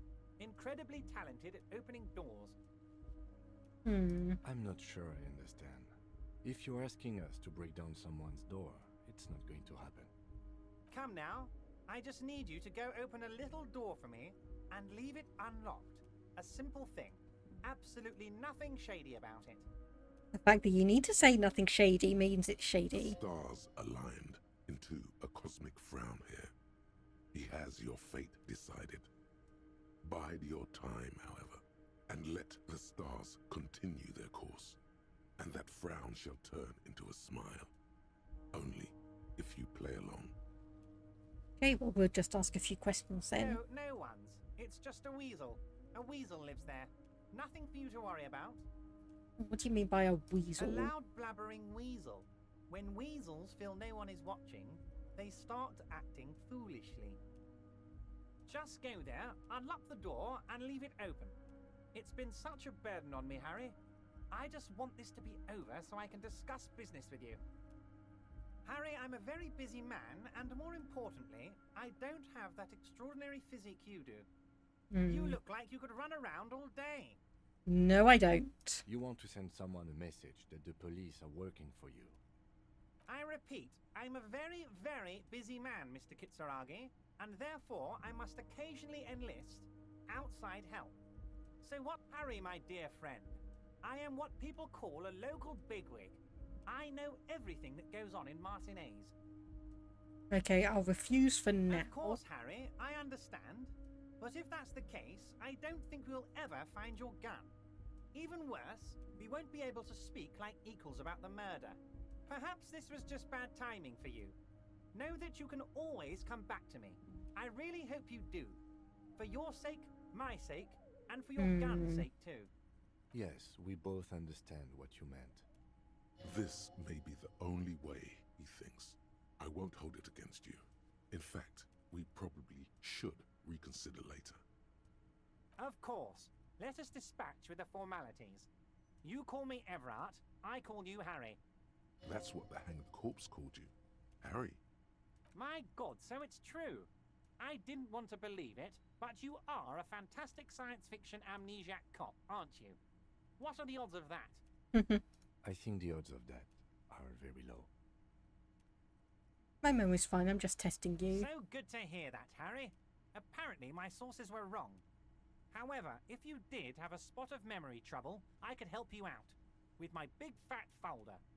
It's just a brown folder. You can't make out what's written on it. Are you trying to tell me you've gotten hold of some of our documents? Mr. Kitsuragi, would you mind? Me and Harry are talking about his lost identity right now. So where did you get that folder? This? My friends in your organization gave it to me, Harry. I find that very suspicious. May I have a look? I'm afraid this is meant for Union eyes only, Mr. Kitsuragi. I'm sure you understand. Please continue, Harry. Okay, Kim suspects something and I've read the shipping folders before. 58%. It's Harry. Harry Dubois. Oh, I can work with that. And I can work with you, Harry. Now, what else can I do for you? What kind of cop does it say I am? Well, Harry, it looks like you like to party. Hard. And you like disco music. I guess you're a disco cop. Well, I do like some disco. Harry, sometimes I think we're so similar it frightens me. I too love regular, normal music. He's probably just making a guess based on your recent activity in Martinez. Okay, so this is 58%. Let's try. Everard's large hands are covering the folder, but the look on his face says, I know everything about you, Harry. I've got nothing to hide. Oh, Harry. Oh, wow. This is really something. I'm sure it's not that bad. At worst, he has an old RCM folder, and I very much doubt even that. So how about it, Harry? You need assistance, I presume? Let's talk about the Of matters. course, Harry, of course. Let's not linger on personal details and amnesia. You wanted something from me. Aren't you going to ask how I got in? Harry, honestly, I'm just relieved you didn't get a hernia. A man your age... The big man peers at you over the rims of his glasses for a moment, then interlaces his fingers and rests his chin on his hands. Anyway, I assure you, I am a very well-informed man. Information reaches me before I even get the chance to request it. Oh, let's talk about the lost gun. Your lost gun. My best men are on it. They're turning every stone, searching every playground, asking kids, grandmas, everyone. Your gun will be found, Harry. Let me assure you of that. It's just a matter of time and effort. The only way to find it seems to be working with him.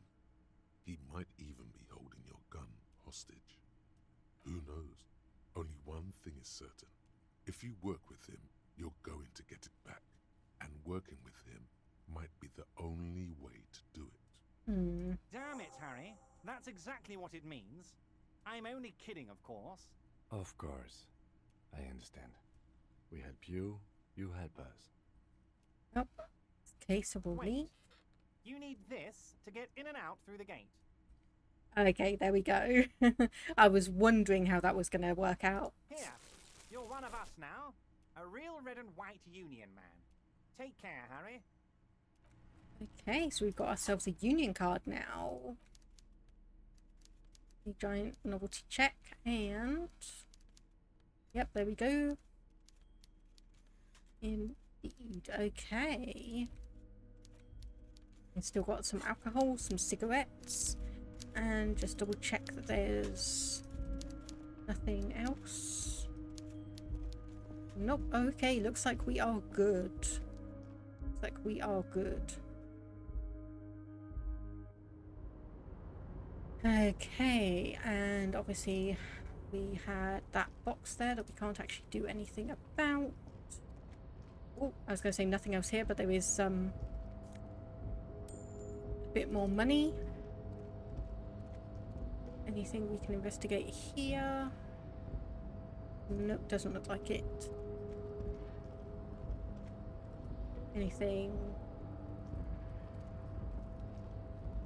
This direction? Nope. Okay. Right, so let's go back down here then. And a monitor of some kind, I think. A rusting control panel with several knobs. 2 buttons marked Marsh and Arrête are faded with use. It seems to control the large crane above. A container is attached to its hook block. Marsh. On. Arrête. Off. Okay, press With a smash. loud grind, the crane shifts overhead, moving a massive metal container through the air. There we go, okay. So, Leo said there was nothing in this. Let's see if we can investigate.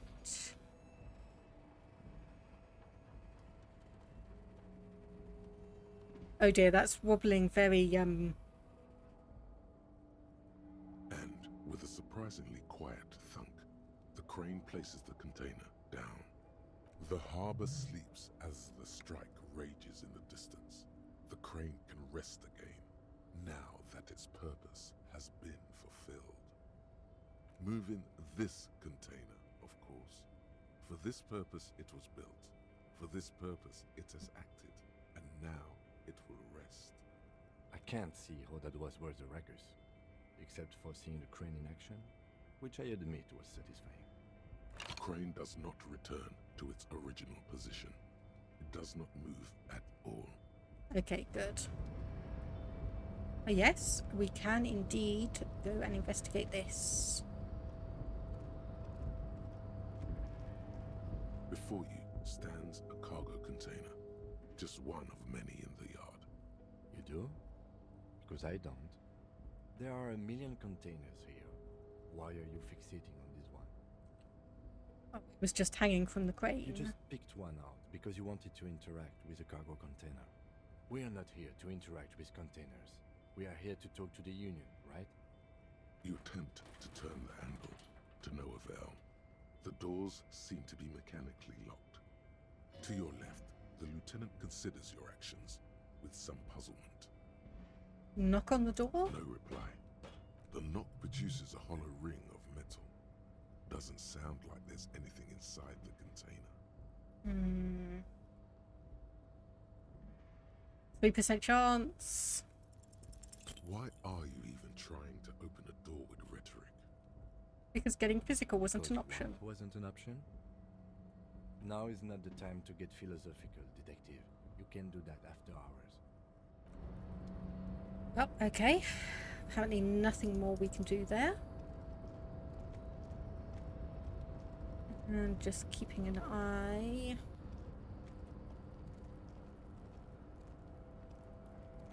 On anything.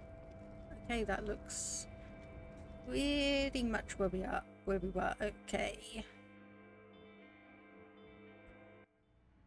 Right, so let's actually just see what this will do. We've got plenty of money. Cold, the machine swallows your coin and seems to be waiting for your next move. Oh, +2 heard your name. That's 72% chance. Your fingers run over the dial pad. 005. That's the dialing code for Revachol. 4952. And a moment of hesitation before entering Okay, so the final 005 993. 993. Okay. Calling. Calling. Still calling. Then Video Revachol, 24-hour video rental. We rent 8 and 10mm film for home use. This is Lamy. How may I help you? the voice of a youngster on the other end sounds as enthusiastic as that of a man walking towards the gallows. Video Revachol is a 24-hour video rental. We rent 8 and 10mm film for home use. This is Lummy. So, do you know me? No. Maybe you called to extend your rental period? Do you need to extend your rental period? My name is Harry Dubois. Do I have anything on my name? Let me fire up the machine. Dubois. Dubois. Here we are. You haven't rented anything in 5 years, but you still have a copy of Blue Ocean Hell from November '46. Whoa, not a fun film, that one. It's not an easy watch. After the death of his daughter and subsequent divorce, Ziemsk immigrant Egidius Wojcik tries to come to terms with the onset of dementia. No wonder no one's been missing it. Still, it would be great if you could return it to us. We're on the corner of Voyager and Maine. On the corner of Voyager and Maine, a large neon sign hangs on the side of a building. Video Revachol, 24 hours. It's raining and there is almost no traffic on the street. A woman's footprints in the mud lead away from the front door. Tiny heels tiptoeing down the road. Beautiful steps, light-footed with a lifetime ahead of them. You look up and the air seems to grow darker. Suddenly you feel like you don't want to hear about video rentals anymore. You don't want to hear about any of it. It was all shit. It's over.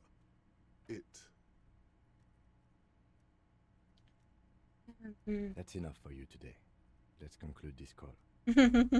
I love how Kim is starting to kind of just take everything that we do in his stride. Okay, well, we're done there. And let's head back through the door.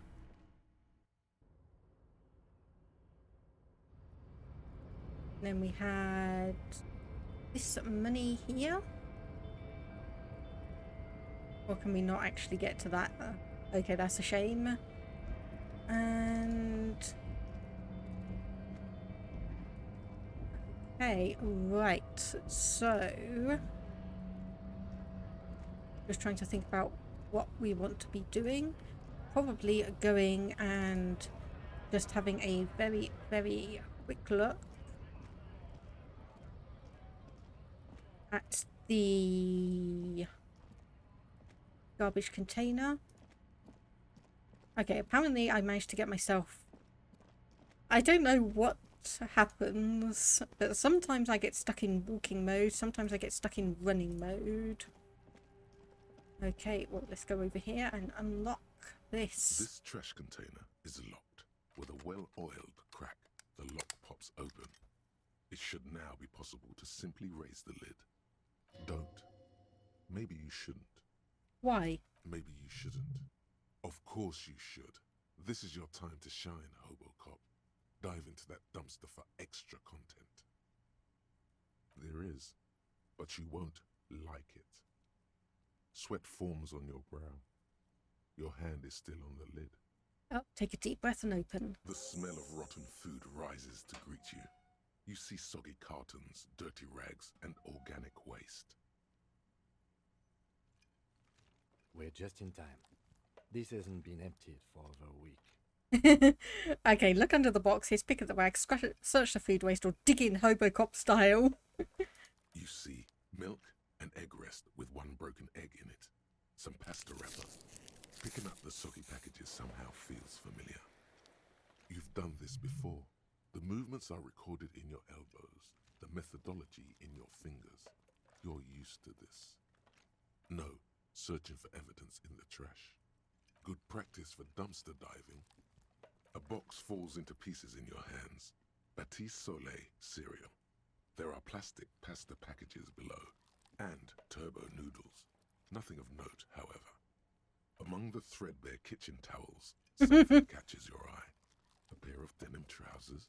Oh lord, are we going to be wearing some denim trousers that we just picked out of the trash? As the legs of the slime-covered jeans begin to unspool from the garbage, a rank corpse smell fills the air. Please tell me we get to at least wash these. The victim's clothes? Cadaverine odor is faint. If these belong to the deceased, they were removed when he was still in the early stages of decay. Drop them in here, officer. Guitar marked blue jeans. Pockets empty or emptied. He wore them with a belt, too, a white belt. The loops appear stretched, but the belt is missing. That's it. Do you see anything else in there? I have another bag here. Something slimy catches your eye. A drab, long-sleeved shirt, olive-colored, appears from the food waste, dripping with pus. This is a military-type overgarment. No label or serial number. This is the kind of rib-knit shirt that's worn over light armor to conceal it in an urban scenario. Anything more? The rest of the rags are just kitchen variety waste. Just garbage. Nope, that's all I think. All right. We should go to Gart again and ask if he knows who put the clothes in the trash. It could be as simple as someone from the hostel cleaning the yard. Or that one. I'd advise against confronting that force. Not really. All we know is the victim's clothes are in the trash, the lid was locked, and his establishment had the key. It's just a small loose thread. The fuck's he on about? Kids? You hear that, Kuno? He thinks you're an infant or something. See? The lieutenant nods, then looks back into the trash container. Okay, search the food waste. It's just organic waste, cold and slimy on your hands. Apple and potato peels, mostly. Unidentified sludge, and the occasional chicken bone thrown in for good measure. But hey, nothing. It's nothing. Nothing more to see here. What's this? A blue piece of plastic sticks out from the apple peels. It's shiny. Looks like the corner of something. Something larger. A clipboard. A blue plastic clipboard with moist papers hanging from it. They look badly damaged, but you can still make out forms and notes, written in a man's handwriting. Officer, is that your paperwork? I don't know. It is. Look, the plastic has the RCM street grid on it. You've even got an autopsy form in there. Well, secret task, find your paperwork. If you don't mind me asking, how did this get in the trash? I don't know. I think I didn't want to be a cop anymore, so I threw it away. Lucky we found it. You should take stock of what remains, just to be sure some has not made it into the hands of the RCM's adversaries. Organized crime and the like. There might have been police secrets in your notes. Sure. It would also not hurt to start taking notes on the case. Now, tell me what your eagle eyes see. Or are we finished? Some items, such as the ledger you found, are interactable. Go to your inventory and select the Interact tab to read your paperwork. I already know how to do this. I think some of these tutorials are firing a little bit late. Let's dig in Hobocop style. An Armistice caliber 50 knock cannon, half wrapped in paper tissues. So shiny. It's a giant rifle, and it's very expensive. Not as expensive as that fat string of pearls snaking around the rotten banana peels, however. Okay, this just seems like my brain's making things and up. Is that Cordon Electric's preamp with Electra F2 tubes? It is. That catches quite a price. We're talking 12,000, easy. Unless you're into hi-fi yourself. That's Say too I am. bad, because none of those things are actually in there. There's just food waste and crisp wrappings. I was thinking, it's like a cruel jest, there must be All something. you see is a broken mug with a racist depiction of the yellow man frolicking in saffron. And Only in its social sensibility. Oh, grab the mug. Okay, close the lid. Sounds of muffled gong. That's one thing off the list. I think we got it all. Well, we have the option to open the lid again, so I'm just going to Smell of quickly rotten do that food one. rises to greet you. You see soggy cartons, dirty rags, and organic waste. Okay, The yeah. container sounds of muffled gong. Okay, yep, that looks like it all then. And leave. Okay, so yellow man mug. It's just a racist mug. What's there to read here? Not much. Let's look at all that Oh boy. content. Here we go. What are you going to say about a broken, tossed-away mug that you dug out of the garbage?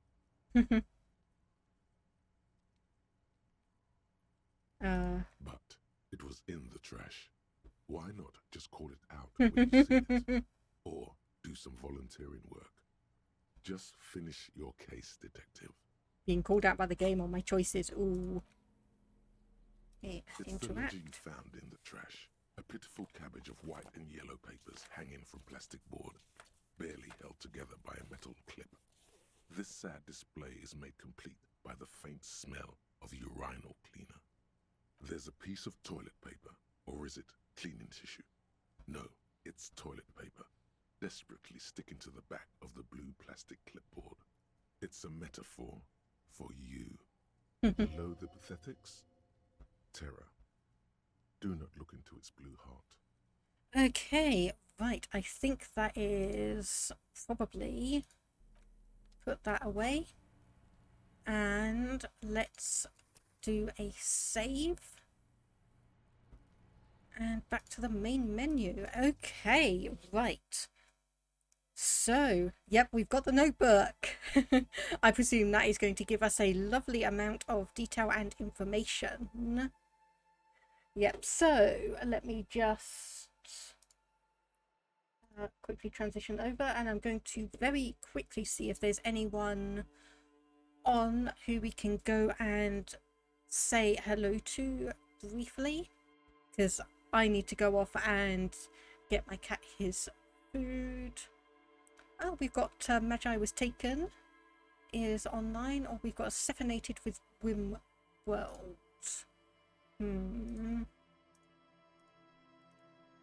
White Mage Chew. Okay, I think I'm just going to, yeah, we'll briefly head over to Sephonated. So, raid message if you want to copy that over. And then we have raid Sephonated, who is playing RimWorld. Got 34 viewers, so must be doing something right. Either way, so as I was saying, no stream on Thursday because I am having to have one of my wisdom teeth out. So obviously that is not going to happen. Saturday is tentative. I'm hoping I'm not going to be impacted too much, but as always, Twitter and my Discord, let me just pop my Discord thing up, will let you know. Alright, for now, thank you very much. Yeah, same. I hope so as well. I hope it goes well and I have a swift recovery indeed. Thank you for that. So for now, let's just head over to Sephonated, say hello, and I'll be heading off for the evening. So thank you everyone who's popped by to chat and look and hang out. Hope you have a good rest of the day, and I will see you all next time. Thank you very much.